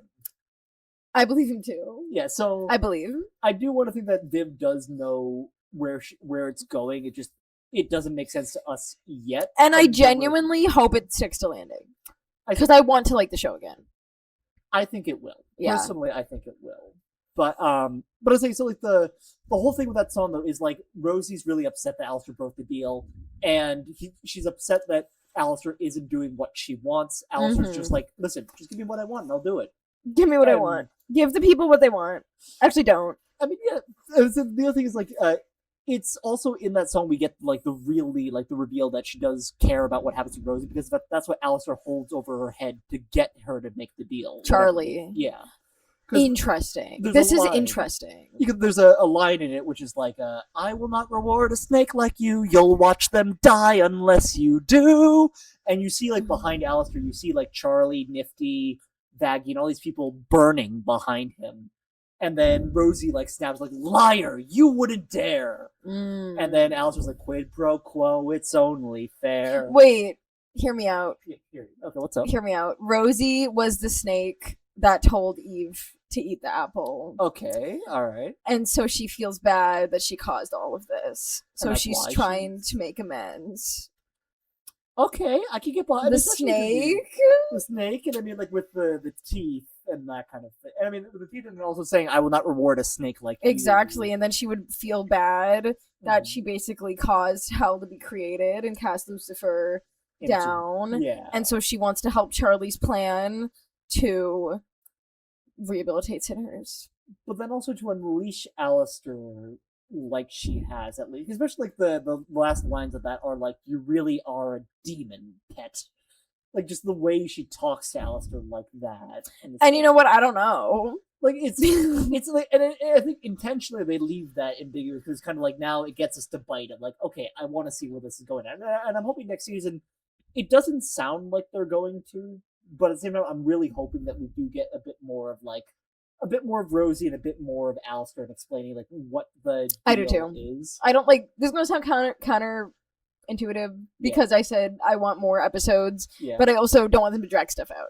So I'm like, if want them to just get to the point. Just get to the point, literally. Like either give me filler episodes with no plot, or give me the plot. Like there's no in between. Yep. And that's valid. That's definitely valid. But I'm very curious to know why did I even bring up this scene in the first place? We were talking about Alistair, I know. Oh, we were just talking about how he broke the deal, right? So which is cool. Yeah, I like that. I love that scene. I love that song, like between the two of them, especially.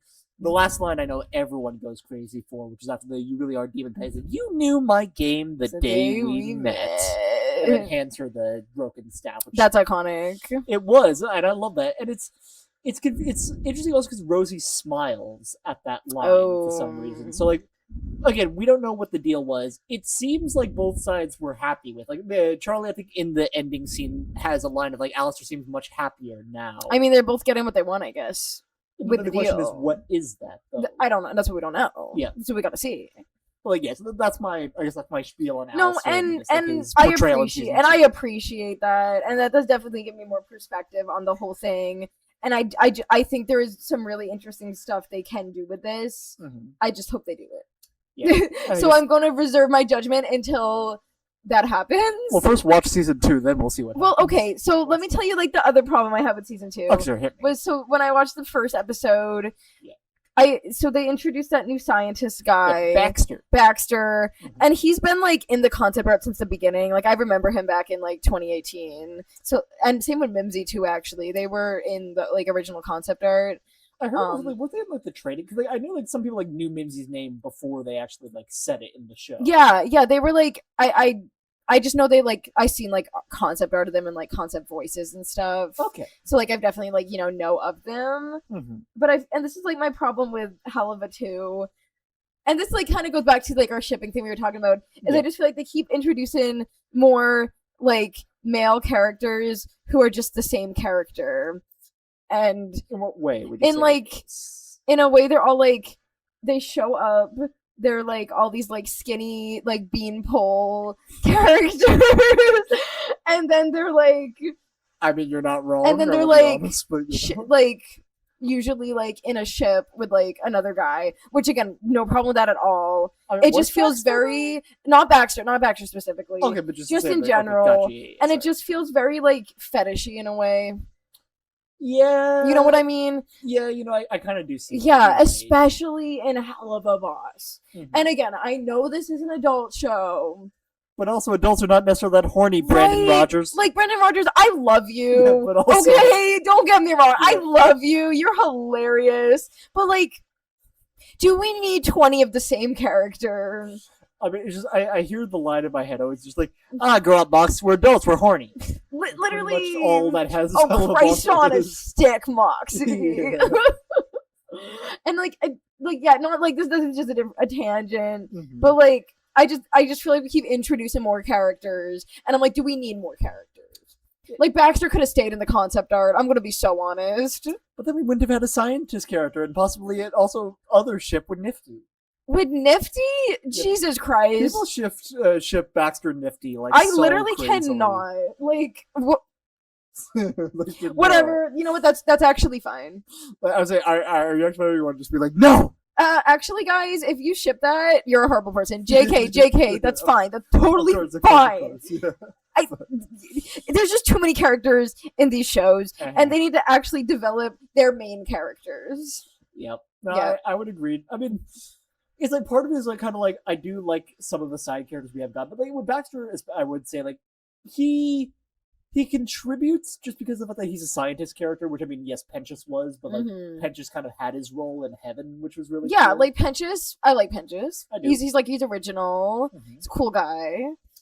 Yeah, so I mean, like you have Penchus. He has a plot. Proto Penchus kind of in Baxter. The replacement Penchus. I mean, yeah, which is they literally said that. That is the whole gag. I mean, and again, I'll go into that also when I go into Charlie, because that is one of the sadder things of Charlie that I wanted to talk about. But we'll get to that later. Yeah. So, what was I gonna say? I mean, like with Baxter, Baxter had a purpose that he's meant to serve. Like he never felt like a character. He kind of felt like I am here to achieve this one specific purpose, and that's pretty much all I'm here for. And that's it. Sure. So it's like, it's like I don't feel like we needed Baxter, but it's also like I'm struggling to imagine how, because like through Baxter we get the whole like development of not Angel Dust, Cherry and Penchus and their ship, I guess. Also another ship. So it's like we get the whole revelation of that, and we get Piss, which is one of the best. Oh, Piss is great. It's a great song. It's a great song. Can I say something? Piss, I hate how they wrote Cherry. In the season specifically? In season 1. Oh, in season 1, okay. And I'm really mad about it because the Addict music video made, like, we saw her be, like, a really good friend to Angel and, like, their bond. And then she shows up in season 1 and she's like, come on, Angie, like, have these drugs. Let's go party. Yeah. And I'm like, girl, come on. I mean, like, I get what she was trying to do, but I'm like, like, if you didn't watch Addict, Chris, she would just seem like a horrible person. I mean, yeah, but it's also like, you gotta consider that Angel was kind of that vibe in the pilot, though. Because I mean, like, Angel, prior to everything that we had seen up to that point, was a character who would have gone for that. No, he definitely was. I just didn't think that Vaggie, whoa, yeah. that Cherry would, like, encourage him to do that. I know they, like, partied together and they were, like, friends, but I just feel like in that specific episode in season 1, when he was like really like at like a really low point, I just didn't think she would be like, come on, just party and like have drugs. Because like she was seeing, Addict like comforting him like in the bed and stuff, and maybe they also could have been getting high and all kinds of stuff while that was happening. So like, I just don't think she was given the first impression to people who hadn't seen Addict, in my opinion. Like Chris, right? Shout out to Chris. Exactly. I do get that. It's like I don't know. It's like it felt in line for me because I mean, again, for Chris who hadn't seen Addict, he said like that was a perfectly like it made. I mean, actually, sorry, no, it wouldn't have basically wouldn't have known. Well, he knew because he said the same thing about Cherry and Angel from the pilot, and he said he felt the same way about them when he got to that episode. Like he liked Angel a lot more, but he also felt like it all made sense. Like if you don't see Addict, it's kind of like those lines make sense. But then it makes it feel much more of a regression, which I feel like does kind of assassinate the bond. Exactly. So yeah, exactly. Yes. I do get that. I do get that. And it is what I kind of do like in season 2 when Cherry is like confused as to why she feels the way she does for Penchus. It does kind of convert her into the character that I kind of think you wanted to see out of it. So again, if that's maybe just my take on it, and that's fair. Yeah, I mean, Cherry's not my, big over glaring issue. I mean, yeah, like she's like even compared to a lot of the stuff she's I don't know. It's like she's got a lot of scenes that are really cute with Angel. Like she's got some scenes with them just kind of vibing and chilling, and it's just casual. And that's what I like to see. So like we have a lot of that. She's one of the first ones there to break Angel out of the hypnosis, which is great. Oh, hypnosis. In her own very Cherry way. I love that for her. So like she's definitely proven herself as a very, very good friend of Angel's in season 2, and I kind of like what they do with that. So that's good. Again, if you want to see that, just like, okay. I'm gonna wait till season 3, and then I'll see if I want to go back and watch season 2. Okay. We'll see if the ends justify the means. Okay. Yep. So, anything else you want to say about, or what was this about Cherry? Cherry. We can just get over Cherry. Okay, great. Sure. I guess we should go to Charlie now. Okay. Charlie and Vaggie, I guess, kind of lumped together. So you want to start us off with this then? Or? Sure. Hit us then. I love Charlie. I love Vaggie. Same here. I love Chaggy. Same. Easy's great. Uh-huh. I think they're like a lot of people are like, they don't have enough conflict. I'm like, we don't need any more conflict. Just let them be happy. I was gonna say, have you seen season 2? Season 2 is all the conflict you'll ever need, bitches. Like literally, guys, I can't. As I'm over here complaining about everything. Yeah, I mean, anyway, guys, the fandom's gonna hate me. Yep. I mean, they're gonna hate a lot of this stuff. It's fine. Why stop now? Let's go. Let's keep rolling. We're just getting started. Yep. I think that Vaggie, it doesn't make sense that Vaggie wanted to help Charlie get people to heaven when she came from heaven and didn't, and got cast down from heaven. That's kind of a plot hole. A little bit. Why are you helping her when you know how bad heaven? Then that goes back to my whole thing where it's like heaven sucks. Well, I mean, it's also like, I would chalk that up to like just she loves Charlie so much and believes that vision might be possible. I might also have to unplug the mics. But if she loved, not saying she doesn't love Charlie. Yep. Whoa, I don't know. They just like that, like the whole thing, like the Rosie episode, which I do like it. Mm-hmm. I feel like Charlie and Vaggie could have talked a lot more about like Vaggie being an angel, which I really liked that. I didn't expect that at all. That was like a huge plot twist. Like I never theorized that from the pilot or anything. I know Elijah like caught that. Like I never caught that. I didn't either. I'll be completely honest. Yeah, and so like I think that's great for Vaggie because it actually kind of gives Vaggie like a character other than being, you know, Charlie's girlfriend. Mm-hmm. And I think that's really interesting to have Charlie be, you know, dating an angel. Yeah. So it's like the heaven and hell thing. Well, I mean, would you be happy to know that like Vaggie basically becomes like the main character in season 2? She does? Kind of, yeah. I mean, that's really? how Elijah feels, and I kind of do second a lot of her opinions. Well, I'm here for that. Drives things, like, so. Actually, like, pop off. Okay. So it's like there is that for Vaggie, I would say, like for that. And I mean, like, you know, I do agree with like I do wish they would talk themselves out, but it's just in general, and I'll get to that when I talk about. There is one thing that season 2 does with Charlie, which I find very interesting, and I do want to hear your thoughts on. Okay, we'll get there. Let's get there, and then I can check the auction. Yeah. So do you want to? We are, and we're back. We are back. Hello, everyone. Hello. We talked more about FvC Pop off screen. Yep. Yeah. Just like my fears were justified. Is what I was also, if you like want to cut me talking about FvC out of your video, you can, because I don't want to like bring your channel vibe down. No. Listen, everything is staying in here. Like, there's nothing that I would cut. We said what we said, and this will haunt us forever. It's fine. Yeah. Yes. But yeah, so we were talking about Charlie. Yes, you said Vaggie is kind of the main character of season 2. I did. Yep. Okay. In what way? So the interesting thing they do with season 2, and I mean, you can feel however you want to with this. I know a lot of people said there's some people who said they didn't like it, but also did. Whereas like they don't like Charlie, but it's not a bad thing they didn't. Okay. And then I've had some who are just outright like bad. Okay. No. So Charlie at the beginning of the season is like deep in mourning of what happened to Penchus. Yep. And she kind of goes into some, and speaking as someone who definitely is known to have like unhealthy habits when I want to try to avoid facing the problem, kind of that is what Charlie ends up doing. She's like, I don't want to deal with how sad and how shitty I feel about this, so I'm going to throw myself into my work and focus solely on And I like that, though. That's good. That's good Yeah. character rating for Charlie, I feel like. Yep, and I was saying, Vaggie the whole time is like, listen, babe, like, you don't have to do this. Like, She's always like the voice of reason. Yeah. Like, yeah. Which they definitely do lean into. And I think Charlie in episode 1 is like, okay, if you say something, I'm gonna, like, I'm listening to you. I will take that break if you think I need it. If you really got this, and she's like, yeah, I got this. I got you. And that's the thing I love about Vaggie for this. But then We stand Emily Vaggie. comes in and is like, Charlie, your plan worked. And then we get the trailer scream. I thought Charlie said no more drugs, which is still just my favorite line in response to the scream. Yeah. Also, No, that's hold on, funny. buddy. Buddy, go Wait. away. Our bug friend is back. Yep. He really likes apparently getting smacked around. With just given the context of the show. I was going to say something. I'm not going to say it. Okay. Alright, anyway.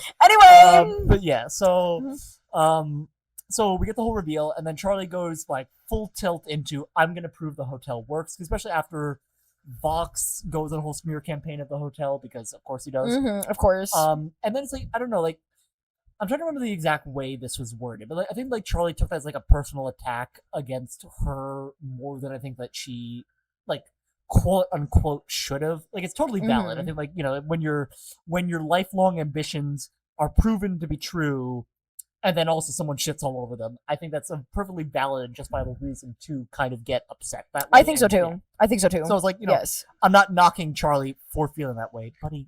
Just get away from me. Okay. Oh, he turned himself over. Yeah, he's capable of doing it. He refuses to do it. Oh, whoa. What? Whoa. But he's got issues. He's capable of doing it. He just refuses to do it and just lays there. And you know what? That's so fair. Yep. I'm not a big fan of bugs, as I'm sure this video is probably proven. Anyway, but yeah, so Charlie goes like full tilt into I'm gonna prove that this is gonna work. And I think it's also good that she says like later on, like, this hotel is my way of being closer to mom, and I'm hoping that mom will be proud of me and that she'll tell me why she left. And kind of there's a lot of like this abandonment that she kind of is. I'm here for that. At large dealing with, which I think is really, really sad. I love that reveal of Charlie. And again, I like that she is flawed in that way, that she kind of has that like tendency to hyperfixate in that way. I like that too. Because like I never really thought Charlie was like one-dimensional. Like she's always been that like kind of token positive character. But like even in the pilot, you know, that scene where she was like kind of like crying, like calling her mom and her mom didn't answer, and I feel like I never thought she was too trusting in a way. Because even you did. I mean, like, I don't know. Like, she definitely had her guard up around Alistair more than I thought she would, but she definitely does like she wants to see the good in everyone, but she like does have a limit. Like she that one scene, like, you know, when Val like hit Alistair. Whoa! New ship, guys. Val X Alistair, my OTP. Yeah. When Val hit Angel and she got like mad. Yeah. Like she has a limit, and I always like that about her. And I liked how in the pilot when Al was like, "It's a deal then," and she's like, "No deals." Like I always like thought she was like, you know, she wasn't like that one character you could like walk all over and like was always definitely an optimist, right? Like she was an optimist, but she had her limit, and I always liked that about her. But I think that's good. Season 2 actually gave her some like more flaws. Like, it definitely did. Yeah, I was gonna say, like, I definitely wouldn't call Charlie like a perfect character by like any stretch of the imagination. But like it definitely did feel like she like didn't necessarily feel like a fully baked character. Now she does, like a little. And that's good, and I appreciate that. I do. I was saying, and it gets even more. Oh, okay. I find this movie again. Yes. But I'm saying, so it gets even Hold on, more. wait, no, don't flick him. I'm gonna don't do it. Flick him. Oh my Get away god. from me, Go away. Just go. I'm gonna do it. Just, I think we should name it Vox. Just Vox for how annoying. Oh my god. Buddy. I like just want to take it outside. Just put it in the bathroom. I feel like it would come back. Probably will. But, just you know. go away. Even a temporary solution would be appreciated. A temporary solution to a permanent problem. Yep. But okay, so there's more to Charlie though, because also the fact that so after she goes the whole smear campaign, you know, Vaggie, ever the voice of reason, keeps saying, like, you know, maybe let's not rush into this. Let's talk about this. Let's work this out. Not have just like a half-baked answer. And repeatedly throughout the season, Charlie kind of not blows her off, but it kind of like gets so fixated on, I'm gonna do this for, you know, making my dreams happen, and she kind of does like block out everyone else in a way. If that makes sense, I don't know if that. No, it definitely does, and I like that. I think that's good. Like. Charlie is never my problem with any of this. My problem with her is I want to see more of her.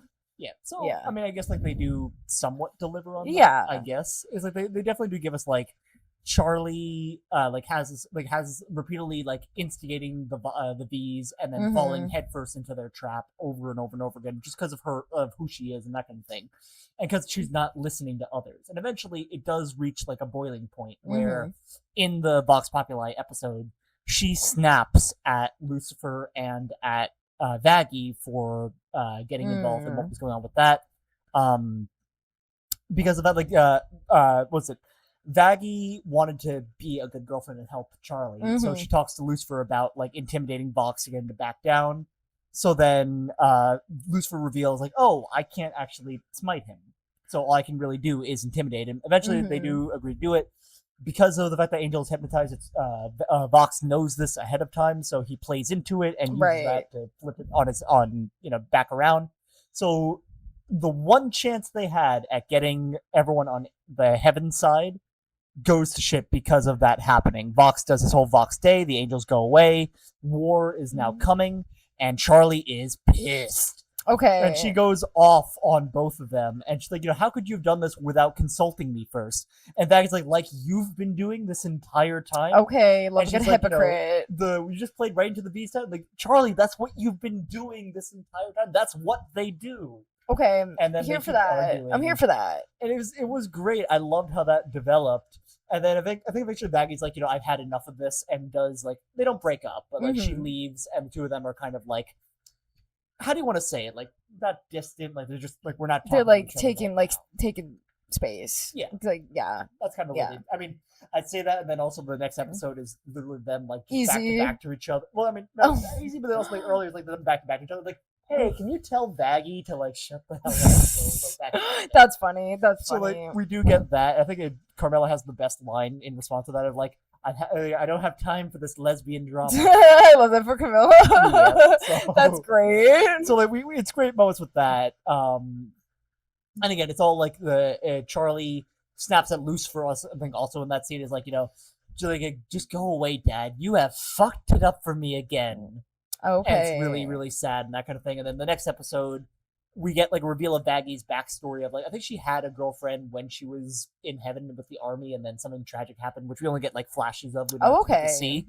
But then that eventually does build into easy, where Charlie and them just sit down and talk. Good. And Charlie says like I've been thinking a lot about what you said. They actually have a conversation. They do. Crazy. And there's like I've been thinking a lot about what you said, and you were right. And she admits to how like she's been so fixated on this because of the fact of what it meant to her mom. And then Baggy's like hey, I'm sorry that this hasn't been working out, but it hasn't necessarily been easy. Like it's sometimes so hard to talk to you. And she's like, you're right. I should have listened to you from the beginning. And it's such a great. You know what? That sounds great. That sounds great. I'll watch those scenes. I mean, no, I highly recommend. At least just that episode. You gotta see like what they do with that. And you know what? That sounds great. That sounds great. And it was. And I love Easy. So yes. Yep. And then so I guess we're built into where it's just mentioned like the hey, our little friend's under my computer now. Can you please go away? Don't get on my computer right now. Bye. Let's just let him chill there. Okay, cool. I mean, if you stay underneath, Go away! Go away! All right, he's on me now. I mean, you're cool with him? Yeah, I'm definitely not. He's cute. Do you not want to be too close to him? I mean, no. I mean, like this is fine for me. It's just anywhere within the possibility of getting on me or anything I touch it. Okay, he's on me.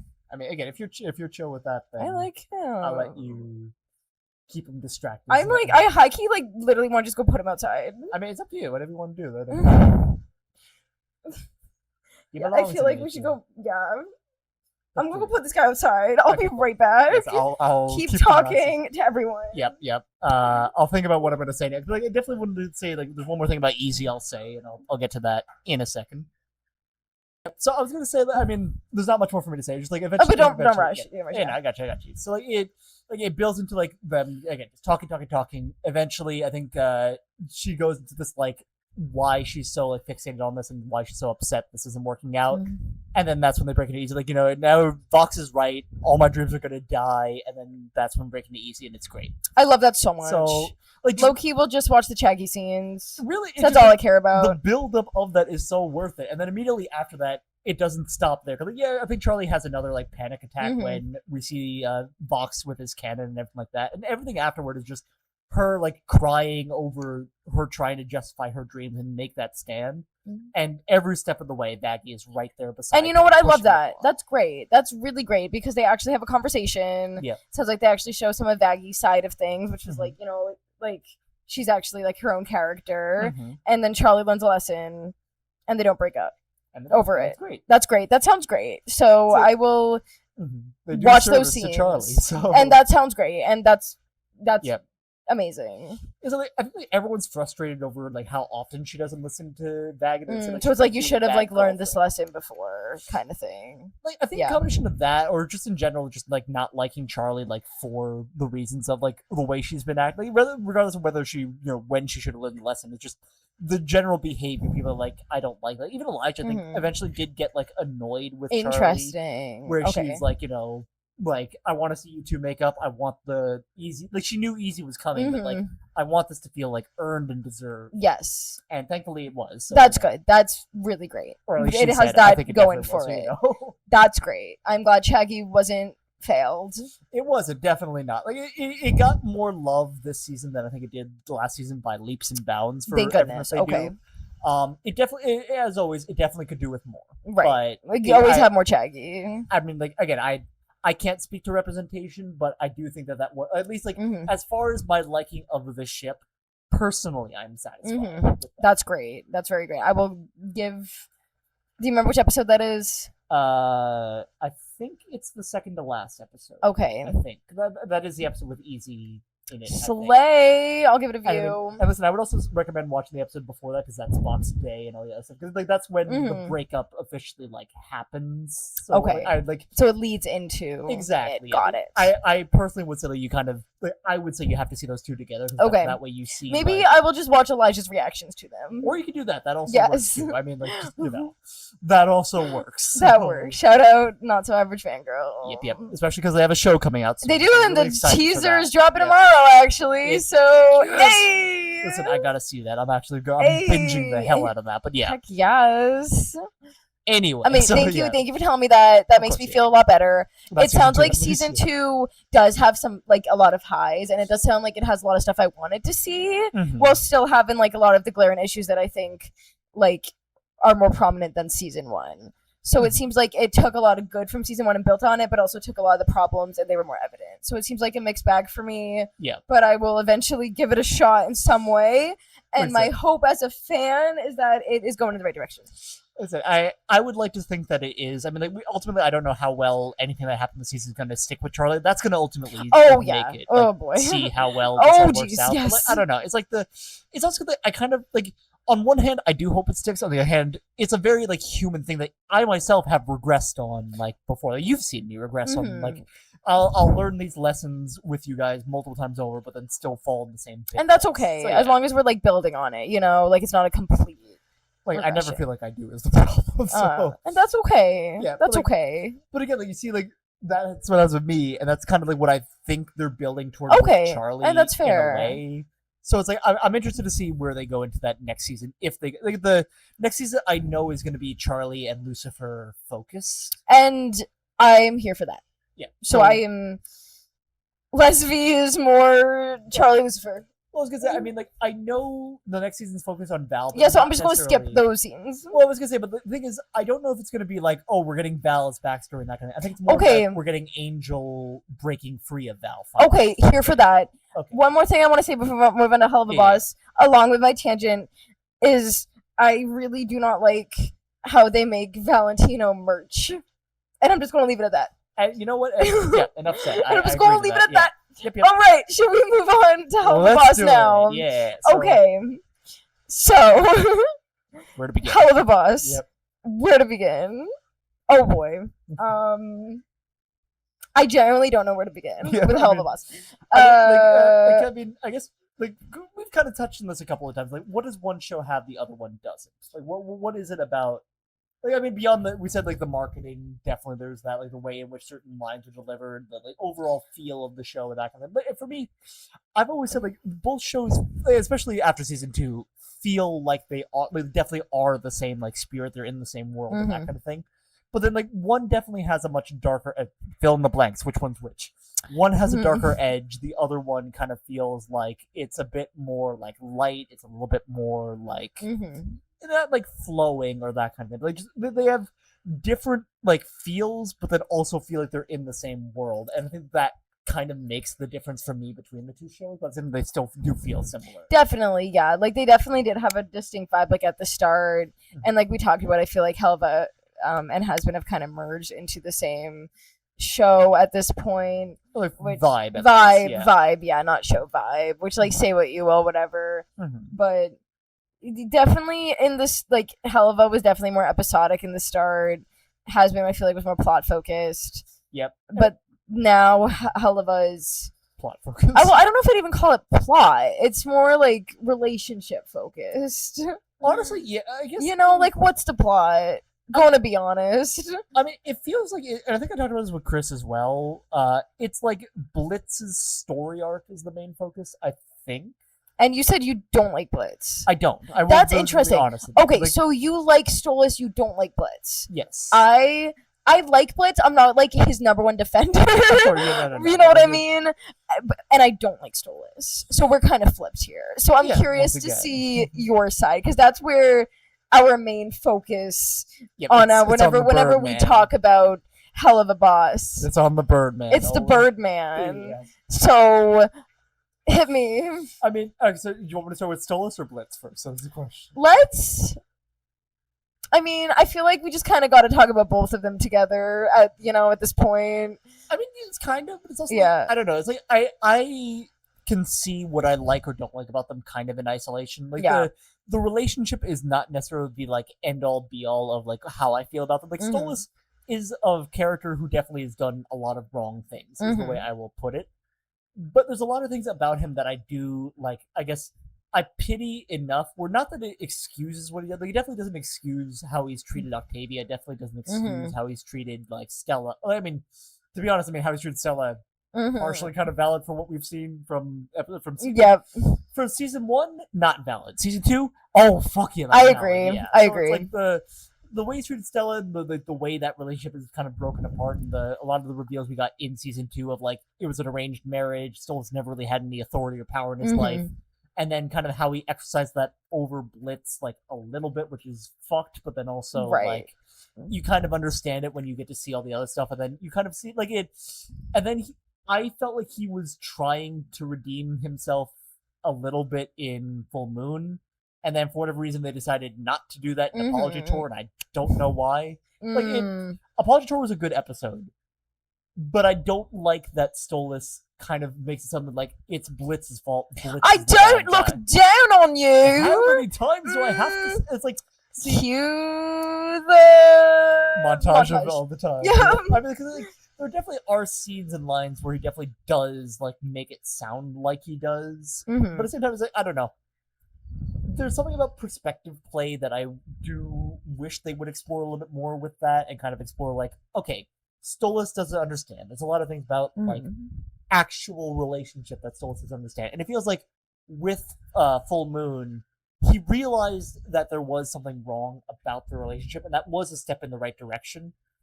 It's just that afterward, when we got to the whole like again, the I don't look down on you, and the like villainization of, is that even a word? The victimization, villainization, the way that Blitz was made out to be the villain was not good. And you know what? Okay, I completely agree with you, because Full Moon was great. Yeah. I thought that was a step in the right direction. That's what I wanted to see. A big thing for me with like any show ever is for characters to take accountability when they objectively do something wrong. Like Stolas and Blitz did, right? Like the whole thing about the whole Blitz and Stolas relationship is that it was never healthy to begin with. It was built on like the power dynamic, and like they were both using each other, which is an interesting thing to explore, I feel like. But I feel like the writers like want the writers you know who you are. They want to have their cake and eat it too, which that expression means it was in Ruby. Yep. They want the best of both worlds, right? They want to have their fun little show in hell, which is like edgy and adult, and then they want to have this cute chip they can market, right? Yeah. And I get that, but you can't always have both. And they have, I wasn't in the writer's room.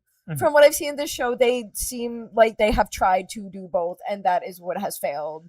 Is because either the ship is toxic, which you set it up to be, or they're cute and wholesome, which you want it to be now, but they cannot be that way without acknowledging what happened. And they kind of just like with like Sinmas, I feel like they just like were like, so we're actually like fine now, and I'm like, but like you literally didn't talk about anything.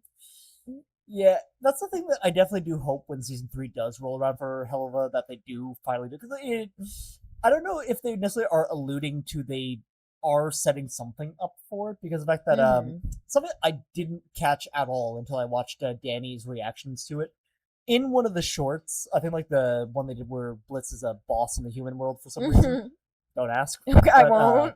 But in that episode, we see on the billboard, it's like Stolas equals like hypocrite or something like that, or like when he is. Which I mean, yes, that's not the point I'm trying to make. I mean, he is, we can talk about that. I mean, no, absolutely, yes, and I'm game too. But it's like, I think like in that short, it was implying that there was some kind of bitterness. I mean, especially with what we saw in Ghostfuckers, there definitely was a bitterness in Blitz from how that relationship went. And I kind of do wish that was explored a little bit more. And again, like the recourse of what happened after, like between Mastermind and Sinsmith, I want to see what happened in that kind of gray area. And I wish that they give that. So again, I feel like the shorts are alluding to there was something that they were setting up for, but I don't know if that was what that's meant for or not. But yeah. That's all I'm going to say. But if we want to go to now about it being a hypocrite, which definitely there is. I mean, and like, I want to like Stolas. I see what they're doing with him. I can see why you do like him. Yeah. And like with like, you know, his arranged marriage, he never loved Stella. He was like forced into it or whatever. And why Octavia doesn't see that is still befuddling to me. Right. Like, but also like sometimes I feel like stuff like to retcon things they set up. Oh no, they do. I can definitely say that. And I think that Stolas was one of them because, like, I guess the pilot isn't canon anymore, right? Because they made the new pilot, right? Yeah. So now Stolas was always this kind of horny character. Pretty much, yeah, exactly. And he's like, I feel like they just made the backstory with him and Blitz to try to sell the ship more. And they're like, see, it was an arranged marriage. Like, he cheated on his wife, but, like, he never loved her, and she's a horrible person, so it's fine. Yeah. And I'm like, where's the nuance? You know? Like, it's not subtle. It's not subtle at all. You're kind of, like, force-feeding me, like, see, ship it, it's healthy, it's fine. I'm like, it's not, is it, though? And, like, that's okay for it not to be healthy, because it's in hell. It's called Hell of a Boss. Yeah, you know, like that's my problem. They're trying to make it into a really cutesy, a woo-woo like ship, and it's not. Like all you have to do is go back and see what you wrote. Like you wrote this. You know what I mean? So I'm like, just like if you want them to be that, that's fine. Yeah. But like write that. Yeah, like, we do need like a scene of them, like again, like another full moon of them just talking. We do, and like full moon was so good because I'm like, he's finally taking accountability, and he's like, Blitz, you can stay if you want to. And then I thought Blitz was going to kind of, because like I don't think Blitz ever actually liked Stolas that way until kind of that moment. Yeah, when he realized it was he realized exactly. And then I feel like after that, with Apology Tour, they didn't really do too much of Blitz's feelings. It was more like everyone hates Blitz. It's Blitz's fault. Blitz sucks. Yeah, and like, where's the nuance? Well, I mean, like, I feel like just a lot of like Apology Tour was like his self-love, which is like I will say that is like the one thing of Blitz that I kind of I like that he's a self-loathing character now, but it's like but like I do though. I mean, I do. It's also just like it's the thing that I always found the most interesting about him is the fact that he has this like this deep self-loathing that has affected how he viewed himself to Stolas, which fed into the power dynamic, which Stolas wasn't aware of and didn't really understand when all of this started, which I do wish they didn't talk about. Exactly, like the pieces are all there. Just like with Chaggy, have them talk about it. Every single thing we talk about, it boils down to a conversation. It really, really does. One conversation. That's all we ask for, really. Need. A conversation can fix literally anything. I mean, there's a lot to fix with Stolas. And there is. Yeah. But like I said, I don't know necessarily if a conversation would be a start. It would be a start. Yeah, it would be good. Get the ball rolling. Like I don't know. It's just like every time Stolas and Blitz do talk, like whether it's like from like even in Full Moon, like we say that like Stolas did take accountability, and to a degree, yes, he did. And to a degree, like there was some accountability of like the way the situation happened. But like Stolas never really said like this was unfair of me to do to you. Is the exactly. Thing. He was just like, you can stay if you want. Yeah, like he was like that. Is like, you know, this bond between us. It's not right, and like just like a lot of that. Which I mean, yes, it isn't. But then also like you're the kind of one who instigated. And then the next episode, he's just like, I don't look down on you, Blitz. Why do you make this all about sex, Blitz? And I'm like, Stolas, I think that was you. Yeah, really, that was you. Look in the mirror. Yeah, I mean. Like, yeah, even in like the episode we see where Blitz like went on to Stolas and then Stolas made that into a whole fantasy and then like I hate when people are like it's Blitz's fault because he was stealing from Stolas, and I'm like, but it's the whole power thing. You know, that's it goes way deeper exactly. than that, people. It does. Thank you. Like, I feel like we're on the same page about this. Like, we are, and that's the thing. And I guess like I'm trying to think, like it really is like, I mean, it's a combination of Stolas is like, again, presence, his like design that I really like. I'm very sympathetic of him because of the fact that just this feeling of being powerless and not being able to control your own destiny is something that I resonate a little bit with. Yeah, and I like I think the song is like Stolas sings the line of like, you raise your voice, you have no choice inside your guilt. I am the mastermind, the master of my fate. It's like, that's him finally like taking ownership of like, and you know what? That could have been really good, but I am Sinmis's number one hater. Yeah, that's fair. I hate Sinmis. And I'll tell you why. Yeah, hit us. Because I agree actually with everything you're saying, that Stolas' character arc, like, that actually is really interesting. And it would have been cool to see it, like, you know, he stood up for Blitz. He was like, I would die to save Blitz. That was Mastermind, right? Yeah, and then they, like, stripped him of his rank, and he had to... So, like, I was actually excited for Sinmis to see Stolas was going to be, like, living with Blitz among the poor folk, and he could, like, see the world through Blitz's eyes, and then at the end they could have talked. They could have been like, he could have said, like, I'm sorry, I, like, you know, didn't check my privilege. And instead we get, oh Lord, I'm poor now. And then brother went a full day before realizing, oh, I should call my daughter. Like, wasn't it full day? It was literally, it was like, I swear, it was a long period of time. He was like crying on the couch. He was crashing out, and he's like, oh no, Octavia.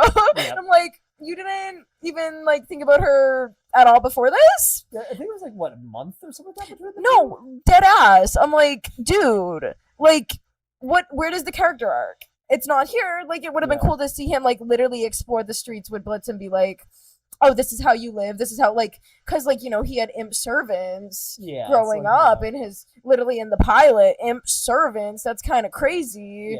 Literally could have expanded on that, right? He's like, I'm poor now. I mean, because especially in Mastermind, they set it up that he's thinking about Octavia. He's thinking about what happened. I mean, like, the whole, like, he reacted to Luna saying, I love you, Dad. And, like, we see the reaction of him, like, staring, like, him, like, you know, like, in this, like, what have I done state. Yes. And you know what? Octavia, my favorite Hell of a Boss character, actually. Like, legit? Yeah, legit. Because I am so proud of her.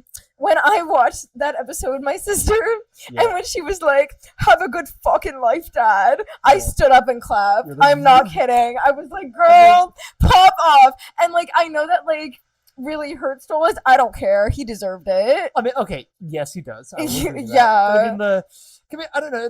Octavia, the one, like, she's valid on almost every point she has against Stolas. There's only one point of hers which a lot of people hold against her, and I don't hold it against her, but I also don't like that she keeps bringing this one point up, which is you don't love Mother and you don't love, like, you don't love me.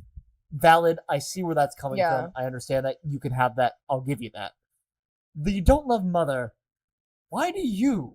Is what I want to know. Right? No, that's the thing. Like, maybe Stolas could sit Octavia down and be like, hey, girl, it was an arranged marriage. You're right. I don't love your mother. Like, why is Octavia so fixated? Like, you don't love me part, I understand. You don't love Mother part. I don't. And that's the whole thing with them making Stella, like, just a cut and dry villain, too. Yeah. Like, also kind of ruined the whole thing, because they could have made her be actually, like, decent to Octavia, and then it would have made more sense. Like, exactly, because, like, Stolas did, to his credit, actually stayed in the relationship for Octavia. Yeah. So, like, I feel like Octavia's not stupid enough to, like, not realize that. So, like, I get that. I do get that. Like, the characters are just stupid. I mean, that is just the way it comes across. I mean, like, she literally, like, Stella denied Octavia the chance to talk to her dad, and then later is like, so that means I'm some kind of fucking obligation to you. It's like, all that, like, I agree with Danny being pissed about this and saying, like, that is so abysmally far from what he's saying right now. It's like, I don't, like, Octavia has the right reasons to be mad. She has every right to be mad. She does. It's just the way in which she went about snapping at Stolas in that scene. She brought up, like, every wrong reason for that. It's like, you have all the good reasons here, and you chose to go. I do like how she said like I think she said something like you're choosing like Blitz over me. Like there was something about that. Like you don't love me, you love him. You love him, yes, and like that. I think that's great because it's like, what is she supposed to think? She watched on live TV is him being like, "I'll die for Blitz," and she's like, "Okay, so my dad's like gonna kill himself for like this guy, and like he's not gonna think about me." So like maybe Stolas could have sat her down and explained it to her. But again, why would we? Why would we have a conversation? Why? Why? Ultimately, exactly. But it's like, that's the episode. That's just my 2 cents on Octavia. It's like, I think that she has every reason to be upset with Stolas. I'm not saying like, Octavia's a bad character because she doesn't love my favorite character at all. Like, no, that's not what I'm saying at all. I do definitely think that Stolas owes a lot to Octavia, and I do like that the end of the season does that Sinsmus, while maybe not a great episode, does have at least Stolas being like, reconciling with the fact that he like. It's weird because like it does feel like kind of like you were saying before, like the Have a Cake and Eat It Too of like Stolas is finally getting what he wants now, but it also still feels like it's just never enough for Stolas, where it's like he needs to have. No, like, do you want to be rich with Blitz? Like, what do you want? Your daughter. Literally, what you can't have everything because you ruined that for yourself. Yeah, and I guess just I want him to kind of have that moment of because I guess I don't know. Part of me feels like he did realize that. At least in Sinsmus, but it's also they never say that. They never say it, and also Blitz and Stolas never like really got closure because it went from the full moon where they had like the big fallout, which was good. It then went to Apology Tour where suddenly Stolas was blaming Blitz for everything, and then it went to Mastermind. It didn't really talk in Mastermind, right? Yeah, well, I mean, not beyond him saying like Stolas, use your powers. Exactly. Yes. And then it went from that to Sinmas, where they're like dancing on the balcony together, and I'm like, I feel like we missed a step. We did, and like it's that time skip, which I really don't know why they put that time skip. Like, I understand the whole like, okay, we want to go for Christmas theming, like that kind of thing, but also like a time skip is so lazy when you like have stuff you have to do, and you're like, we'll just do it off screen. It happened. Like the Dragon Prince, for example. Yep. Are you caught up on? Have you seen? I'm not. I have to. I have to do my rewatch before I do my proper. Have you watched up to like through 3? The last thing I saw was when Rayla and Callum jumped off the thing, and Callum. Okay, yeah. So that was 3. The last thing I saw, yeah. Really good show at first. Yeah. The time skip. The time skip really like messed it up. I mean, time skips do that. I mean, the Young I am not a fan. I am not a fan of time skips at all. Whenever something happens off screen, literally the worst writing device possible, I think. Yeah, no, I agree with that. Again, it's my main gripe with Young Justice. Is just the time skips just kill any momentum that the prior seasons. Yeah, no, that just sucks. Mm-hmm. So yeah, another reason why Simus. Yep. Is not for me. Which again is a valid critique. Like I think like. Dang near the only thing I really liked about Sinsmus, now that I really think about it, is just the Stolas versus Andrelphus scene. Oh, that was good. Like, that's about the only part of that. I felt the emotions of Stolas crying. Like, I felt the sadness of that, but it's also kind of like... It was a missed opportunity. It is, 100%, yeah. Like, not him crying over being poor. Not like... Him crying over like Octavia saying like, "Have a great fucking life, Dad," and then like, "But please," like that. I felt that. I wanted to feel it more, but I didn't feel that. Exactly. I agree. Yeah, so like I get what they're doing, and the show just like turned into the Blitz and Stolas show, which like to be honest, I never really cared about the like murder of the week.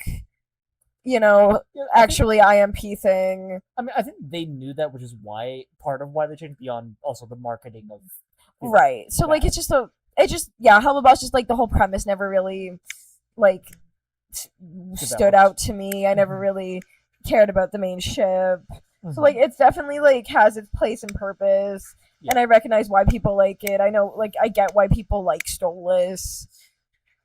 Just not you. It's just not for me. Like, how'd you rank Stolas versus not Blitz? Stolas versus Vox, as far as like, is it that same level of dislike, or is it like just like? Well, they're both like in the same level, as in like, I just like don't. It just doesn't. You're not like interesting to me, like you're not that compelling to me. Mm-hmm. As far as like who I like less, I mean, well, like Vox, I don't like have the burning hatred for him like I do for Stolas. Also, it's fair because like Stolas has done a lot more things on screen than Vox has. Exactly. Yes. Exactly. Yeah. And yeah, I don't know. So yeah, it's just I don't know. Like, just I think the pilot, like Stolas was just written so weirdly in it, which I guess it's not it's not canon anymore. The pilot, so it doesn't matter. And I just feel like that really set the tone for me throughout the show, and I just wasn't able to look past that. Which is fair. Like, honestly, I don't know. I like the whole like there's a what was it, like global warm. There's someone trying to convince them that global warming exists, doesn't it? Well, yes, but more people die if nothing is done about it, and it gets awfully lonely here. Like that feels like the proper like style of Stolas. I love Bryce's like more emotional like side of him, more like I want to live in a rom-com or I want to live in these kind of fantasies and like being so detached from reality. Like I like that take, but I do think that the more sinister take that they'd had in the pilot, like low key, I thought Stolas was the villain for straight up like half of season 1. Yeah, I'm so serious, and like literally like the 2 minutes notice song. I love that song. Blitz literally could have sang that about Stolas. Like but he could have until they started retconning and being like, no, this is actually a cute ship. You should ship it. I wasn't able to look past what they were setting up versus where they went. I just never was able to make that connection for me, and so it just never really stuck for me. I guess I'm trying to think when they actually like retcon it. I'm trying to think like I mean even before 2 minutes notice, I'm thinking of look at this or look away or whatever that episode was with, Fizz and with Fizz and Blitz while Ozzy and Stolas were doing stuff in another scene. So it was like that was a good episode. That was a great episode, but like there was a scene where like, hey, Stolas and I aren't like that. And you see Fizz like raise the eyebrow, like it's so obvious he loves you, my dude. Like why don't you see it? No, that yeah, I don't know. I don't even know what direction they're trying to take anymore. It just feels like a big jumble to me, and I'm like, pick a path, stick to it, and actually like write a decent character arc. Well, because I think just I mean, like I can't speak to the Stolas side of it just about that. I don't really know what it is myself, but and that's okay. Yeah, and that's okay. Like with Blitz, and this is another one of those like with Charlie. It's frustrating, but then you also like understand it and get it. Yeah. It's the whole like Stolas or not Stolas. Blitz has such self-loathing for himself that he really just can't fathom that someone else would be in love with him, and then that turns into this whole way he sees things. And I think like the whole arc that I feel like we need for Hell of a Boss is Blitz learning to be okay with himself, to love himself. I agree. So it's like I feel like that is what story they're trying to tell through Blitz and Stolas in some way, but it's also like it feels like they kind of dropped the ball with that. Exactly. I feel like they need to make Blitz go on that arc without Stolas before he can be with Stolas. It's like it's the whole thing of like you gotta love yourself before you can love exactly anyone else. And I would like low key be here for that if like they kind of had if they like weren't always together, which was why Full Moon was so good. They could have had Stolas go on a whole or even like after Mastermind, I wish Blitz was like a little more resentful still to Stolas, even though Stolas literally saved his life. He could have been grappling with those feelings. And then Simus could have been them both separate. It could have been Stolas seeing what it's like being poor, seeing how privileged he was. It could have been Blitz like talking to Veroska or someone about his like or his sister about how he like blames himself for like killing his mom in the fire and like every other horrible thing that's happened around him. And same with like but like my problem with Vaggie and stuff is like we don't get to see their full backstory, and I feel like Blitz we really need to see the full circus scene with like the fire and Fizzaroli and his sister. Like why does his sister hate him? Because he blamed himself for killing his mom, right? That's why he has like the burns. I feel like we need that full fire scene. We do, which is so funny because I think they talk about that at cons. There's one YouTube channel, like Galaxy Con, where they do a bunch of like clips from a bunch of people who show up at the cons, and they had the full cast of Hell of a Boss there, and they joke about like showing that scene, and Brandon Rogers gets like really like. I'm like, okay, then show it. No, he's just like, Viv, you're not gonna send me back there again, are you? just like. It's this whole like, That's like, funny. I just got done with that scene. You don't want to send me back there now. That's so funny. So it's like trauma, like triggered by that. She's like, don't put me back there, Viv, please. That's really funny. I do love that, but I do need to see that scene. No, I listen. I want to see that scene too. Yes. I think like Viv says that there is plans to show that. She just doesn't want to tell us what that is yet. Obviously, girl, she's playing the long game. She is. Gotta wrap it up. But like she says again, as Richard whatever his face says, she has a plan. I want to see where that plan goes. Similar to you, I do hope that we do see it sooner rather than later. But then also, again, it's just funny of Brandon Rogers being like, you're not going to send me back there again, are you? Like, have you watched his YouTube channel? Every now and then. He's so funny. Yeah, like I like Brandon Rogers. I've met Brandon Rogers, and he's a really cool guy from that. That's right. You got the picture with him, right? That's so cool. I'm like familiar with the stuff that he does outside of stuff, and it's like I want to like Blitz a lot more than I do. So why don't you like Blitz? Because that's valid. Yeah, but like it's weird because it's like I wish I had a better reason than just I really just don't like him. It's like and you know what? That's okay. You can like you can like a character without a reason, and you can hate a character without a reason. I guess like with Blitz, part of it is just kind of like the cockiness that he has some of the time that I just you don't like cocky characters. I mean, he rubs me that way like too often, especially in like season 1. Mm-hmm. But then I think like when we get to like the softer sides of him and particularly the self-loathing, I don't like him because I think I just see a bit too much of myself in that in some ways. And it's like I hate looking in the mirror in that way, and then that makes the way I see Blitz in some ways like darker. And that's fair. So do you think you would like Blitz better if he had like that realization where he's like, I need to learn to love myself before I can love someone else? I think that would be a big step in the right direction. Is one thing that I'd like to see. And I don't know, like I like post full moon Blitz a lot. Where we kind of just see a lot more of these vulnerabilities coming out, but then he still gets that like prickly defensive side because of his self-loathing. But like the light balance between the two, I'd like to see a lot more of. And kind of with Sinsmus, it was nice to see this like Blitz with his guard down a little bit, but it did also feel a little bit like not undeserved. It was kind of like, how do we get to this point from where we were before? Exactly. It's not linear. Like we need. Yeah. I don't like.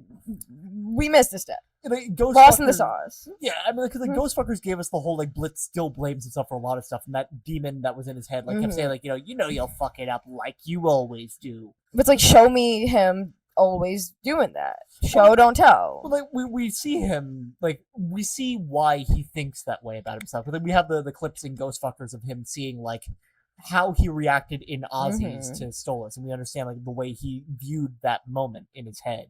And we saw a lot of from his perspective why he feels the way he does, but then we never get he's over it now. It's kind of like he's like, what you gonna do about it, Blitz? Exactly. What you gonna do about it? We see those scenes. We see he feels that way. Millie punches the crap out of him, and then we move on. And I'm like, okay, where's the agency? Exactly. Where's your waking up in the morning like I'm gonna do better? Exactly. We don't get any of that. Like, the best we get is like.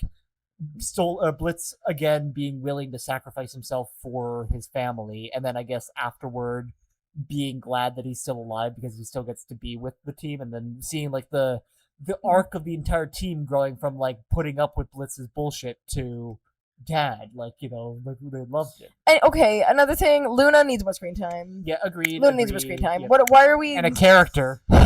She's a character. Why are we shafting the wolf girl? Give her more screen time. Like, fans want that more as it is. This is fan service. I support. Give me more Luna screen time. Yep.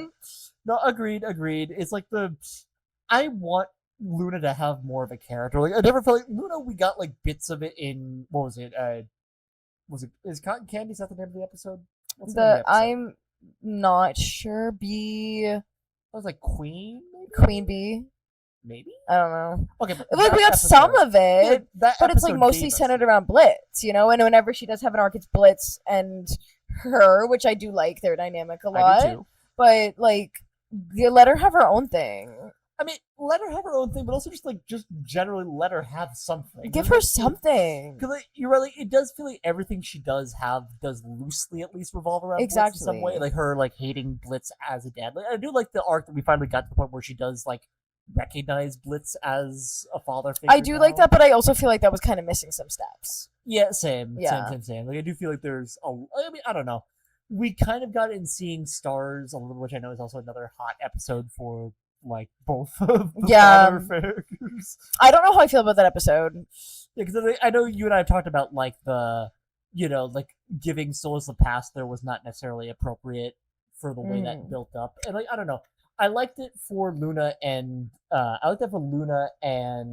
Blitz, but not so much for Octavia and Stolas. Like, I agree. I like the scene. I do like the whole, like, oh my dear sweet girl, I'm so sorry. Like, I like that there was the accountability. It definitely doesn't excuse. No, it's like, okay, you're using words where the actions. You know what I mean? Yeah. Like you're just empty promise. Mm-hmm. What are we doing? I mean, that's all it ended up being. Exactly. Like, Jenny, what are we doing? Yeah. Like, what does Octavia have to learn that her dad's trying when he spent the whole episode filming a show with Blitz? Pretty much. Like, he spent like what are we doing? Half the episode complaining to Stella, the other half of the episode filming an episode with Blitz, and then like 1% of the time. Oh, I'm actually so sorry. Yeah. I totally looked for you. Yep. Okay, weird. Anyway. Yep. Is that the episode that had "You'll Be Okay" in it? Or was that? It was in season. No, that was season. Lululemon. Which I love Lululemon just for the one line of "Shut." I don't know why that line just. Wait, who says that? It's Luna says that after. That's funny. Millie freaks out saying Lululemon, shut the fuck up. I genuinely say Christ on a stick, Moxie, like weekly. I think that's so funny. I just have that scene in my head for like whenever I'm pissed off, I'm just like, oh my god. You had your job. Yep. You can cut that out. I know. Pretty much. No, yeah. I think another big problem I have with Hell of a Boss is like the female characters, because it's like Millie has gotten more, but it's like Millie and Luna just never feel like characters to me. No, Millie's very centered around Moxie, and whenever Millie does have an episode, it turns into a Moxie episode. Like I actually like the Harvest Moon episode. I like Stryker, also ruined character by the way. Yep, but like it turned into a Moxie episode. And she did get, like the ghost fuckers and then the camp one and the short with her sister. Like she does get stuff. But it just not enough. And same with Luna. And it's just like it's just weird to me. I feel like it's just very like the other, like the male characters get more. I wonder if that is like part of the show's DNA. Possible, like I don't know if this is like an intentional choice, but like I said the female characters in Hazbin are great. Well, I actually think FvC like tweeted, she was like, I think she said Hazbin's always been more female focused, Hell of is gonna be like more male focused, and I'm like, I don't know. That's just kind of a weird thing to say, in my opinion. In general, I'm like, listen, maybe just write your characters better. Yeah, just in general, all around. Like, yeah, just all around. Let's not have the binary of this. Let's just make the characters exactly. Good. Yeah. So that's a little issue, but not the biggest issue. Mm-hmm. Just an issue. Okay, what do I like about Hell of a Boss? Let's see. I like Luna. Okay, yeah. I do like Blitz. I do recognize he's a very flawed character. And again, these shows literally take place in hell. They all suck. Again, I think Blitz put it best when he's like, "Hello, we're in hell. Why am I suddenly the bad guy?" No, literally, I'm like, pop off, King. Yeah. I like Millie and Moxie a lot. I don't. Oh, you don't? Yeah, okay. I will say, like, I don't know. It's like, I'm not going to go too deep into this because obviously there isn't a whole lot for me to really say. It's just like, they're just not for like characters to me, and I just kind of never enjoy, like, whenever they did have episodes that were mostly focused on them, I never found myself, like, really enjoying them. They're just, like, the token, like, straight ship, and I'm like, that's it. I mean, I don't even know if I like it for that. Like, honestly, if they were not a couple or not married to each other, I would have been fine with that, too. It's like, honestly, yeah. It's like, I appreciate that they're there to like make the cast feel a little bigger, so it's not just the Blitz and Stolas show. But pretty much that's all I. Wait, that's actually like so true. Now that I think about it, I don't really care about them. Yeah. See, I'm like. Like I don't want to take that away. Like Moxie's dad is a mob boss. How do we feel about that Italian representation? Yeah, I don't know. It's like all that stuff we get with like Millie, with Moxie's mom is like really, really sad and fucked up. And I wish that energy kind of was more than just that one episode. I agree. Yeah, that was crazy. One episode there. And then the next time we see Moxie's dad, it's in the lookout or look or whatever that episode with Blitz and true. Fizz. So it's like they have nothing to do with each other at that point, and it's like we never really get like even in the short that we get, which I do like the whole like I realized that my dad by now done every privilege. Like it's something like my dad didn't have to be the way that he was. And I was really sad as a line, but it's like Moxie, you don't deserve this. Like, no, it's like why do Octavia and Moxie have to be like, oh, so my parents like suck? They suck, but like it's not like their fault always. Like what it. Also, like back to the writer's barely disguised fetish. Yeah. Why does everyone have daddy issues? I mean, even Charlie does. Even Charlie. Like, huh? Mm-hmm. Like, this seems like a self-insert, but anyway, yeah. Not the best backstory for Moxie. Yep. I think we just get nothing. Like, I mean, I don't know. I like Millie's whole like. Again, I like the whole like we're breaking the stereotype for Blitz and how that. Like, Ghostfuckers was a great episode for Millie. I liked Ghostfuckers a lot. I don't remember like everything, but like I liked it. I like what it did for. So like I like what that did for Moxie and not for Moxie, but for Millie. I like what that did for Millie, and I just wish we got more like that episode. That was like pretty much the only episode I ever really liked Millie in. The Sally Mae episode is cute. That's about all I have for that. And again, I just don't have an opinion. Like literally now that I think about it, like I think the only thing that I really genuinely care about in Hell of a Boss is Fizzaroli.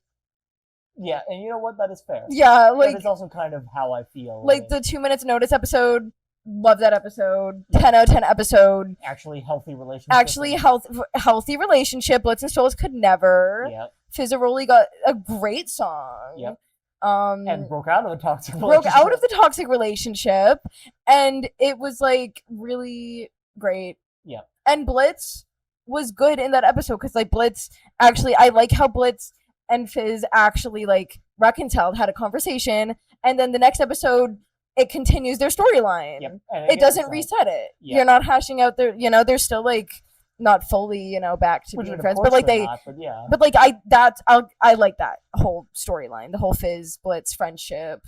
Yeah, I think like in some ways a lot of like friendship storylines are more powerful than like the romance storyline, so I'm glad they gave that to Blitz and Fizz, and that's a great episode. Yeah, we just need more Fizz. Is all we need. We just need more Fizz. Just make Fizz the main character. Honestly, I mean, yeah, I would be on board, but it's also like. Listen, just give us more Alex Brightman in general. Like, Alex yes, sure, Penches. Genuinely, they are. Hot take, bring Adam back. Honestly, yeah. I talked about it with a friend of mine. Like, the possibility of bringing Adam back in some shape or form feels like it's got to be there somewhere. Because it's also just like a lot of the killing of an angel doesn't necessarily make sense. But also, like, where do they go afterward? Yeah, no, it's so true. It's like, how does that work? So, I don't know. It's like I feel like the possibilities are definitely there. And also, just like I said, in general, anytime Alex Brightman's characters are on screen, be it Adam or Penches or Fizz or who else does he do? Someone else he does? I think that's it. I mean, I think so. I kind of swear there's also someone else. I know also that Danny has a personal beef with Brightman for a couple of characters. But like I know like he also I know he does other stuff like outside of Hello Boss. Oh yeah, Beetlejuice. Yeah, stuff like that. Yeah. I thought there was someone else that he also did in Hello Boss. I don't know. We'll think of that. Yeah, but yeah. Okay, well, any closing thoughts? I guess. I mean, it's like I mean, I'd like to think I've made it clear that I like both shows. There's a lot of things I think I'd like about both. Post season 2, I think that Hazbin Hotel has kind of pulled the lead a little bit for me over. Okay. Because originally I would have said like Hell of a Boss I liked a lot more because I like the emotional, more drama side of it than I like the musical. But then it's like putting the songs aside, I really do like what they did with season 2, and like currently with how things stand, I just want to see more. But currently, I want to see more of Hazbin because I like where they've set that up. Like Helva, it feels kind of like if they kind of let things settle for a bit and then pick things up somewhere else, it doesn't feel like we've really missed out on much.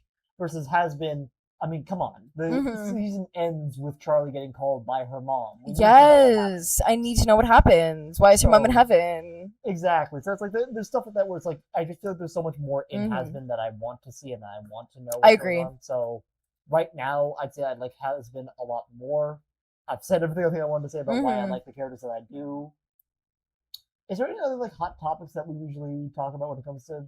I think that's like it, because like it was mostly Stolas, which genuinely we're on the same page about. We are, which is great. We're on the and same that's page, what we usually also find. Don't like. It's like it's a lot of like our own preferences, but we can understand like the narrative, or lack thereof of narrative as well. So like. Honestly, we're very intelligent. Yeah. Especially at almost midnight when our brains are like, yep. Oh, it's literally almost midnight. Low-key, we really ate that up. So we find in these videos is we have a lot of common ground, which is good. Sometimes more than we expected. Yeah. No, honestly. Like we went into this thinking like the Souls of Blitz thing was gonna be like the big thing for us, and then we're like, actually, when we sit down and talk about like it, that's it. We had a conversation. Yep. Good job. Yeah. We did it. I was gonna say I probably should have said this at the beginning, but of course, we don't want any shade toward anyone in these fan bases or in these communities, or toward even the people. Like we are not approving of any kind of harassment or anything like that for anything we're saying. If you have different opinions than what we've said in this video, we love that for you guys. You guys can have that. No, yeah, absolutely. And like I said about like different sides of the fandom, I think no matter what side of a fandom you are in, it's all like the shared love for the show in some way. And even if even haters are lovers. Exactly. Yeah, even critics are fans, as we said earlier. Yep. And even if you are in a quote unquote problematic side of the fandom,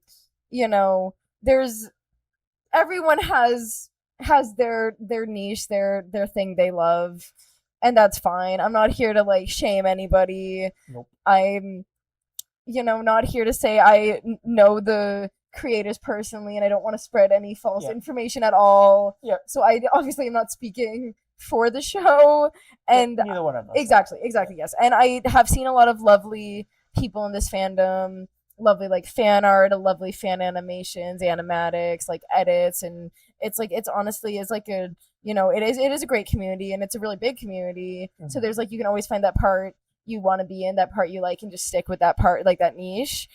And I also want to say that the pilot of Hazbin Hotel is one of my favorite piece of media ever. I love it. I think it's great, and I want to see this show do well. And I am optimistic for season 3 of Hazbin Hotel.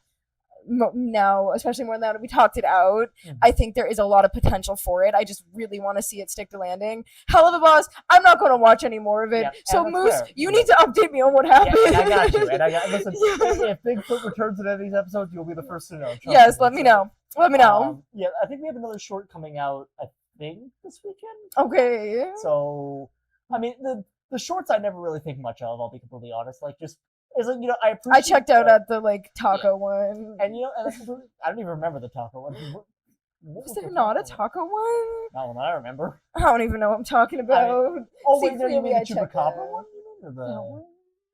Or that's the only closest thing to a taco one I could think of. Cut that out. Anyway, all of us checked out. Yeah, and that's fair, and that's completely fair and valid. I respect it. Again, with the shorts, I don't really care enough for them to really take them too seriously. I'll watch them because it's hell of a boss, and that's what I do. I'm looking forward to what happens when we get the next couple episodes. Talking this out, I think I definitely never so much I'm soured on it now. It's kind of my opinions on Helva have changed, and again, with Hazbin, I feel I like the direction they're going in much more. If Helva can pick it up, I'd appreciate it immensely, because there are things in it that I really want to see go well for it, but only time will tell. Yeah, and I also just also want to say we can be critical of it, but I don't want to dim anyone's love for the shows. Of course. Don't want to be you can't like this because this is bad, because that's subjective.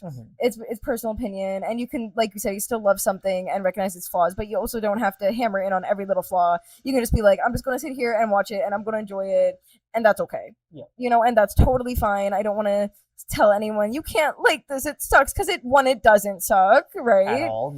Yep. And 2, you do you, live your life, and live it well, my friends. Exactly. And with that being said, I guess we'll wrap it up here then. Alia, as always, thank you so much for Thank joining me you. for these videos. Thank you so much. I had a great time. I'm so glad we were finally able to record this video. Yeah, it's definitely, again, it's been definitely a long time coming. This definitely didn't go like at all like we planned for it to, but honestly, that's the best part about these videos. That they never Yeah, I love how they're unscripted and we're just honest, and I think that's great. And just it all comes out. Exactly. So, yeah, like I said, thank you so much, Alia. Again, always happy to have you on here. Thank you so much. Stay tuned for what's the next show we want to rip to shreds. Oh boy! Like, stay tuned for a Toy Story 5 review. Yeah, that's like what? Like June. It's gonna be June. Yeah. So then we will still be here when that comes out, and I will definitely do a review of that. I think last week, I've just been in such a movie review mode also because I feel like last week I saw Project Hail Mary, which is such a good movie. Oh, I need to see that. I really recommend it. Okay. We'll talk about that later. Yes. Stay tuned for more reviews and other fun content. Ollie and I will try to do whatever we can here. This has been a lot of fun. We'll just see where this goes. But yeah. Thank you guys so much. Thank you, Moose. Always a pleasure to be on the channel. I had a really fun time, and I look forward to our next video, which will be soon. Yep. Looking forward to whenever that will be. But in the meantime, I'll catch you guys in the next one. So, bye. Bye.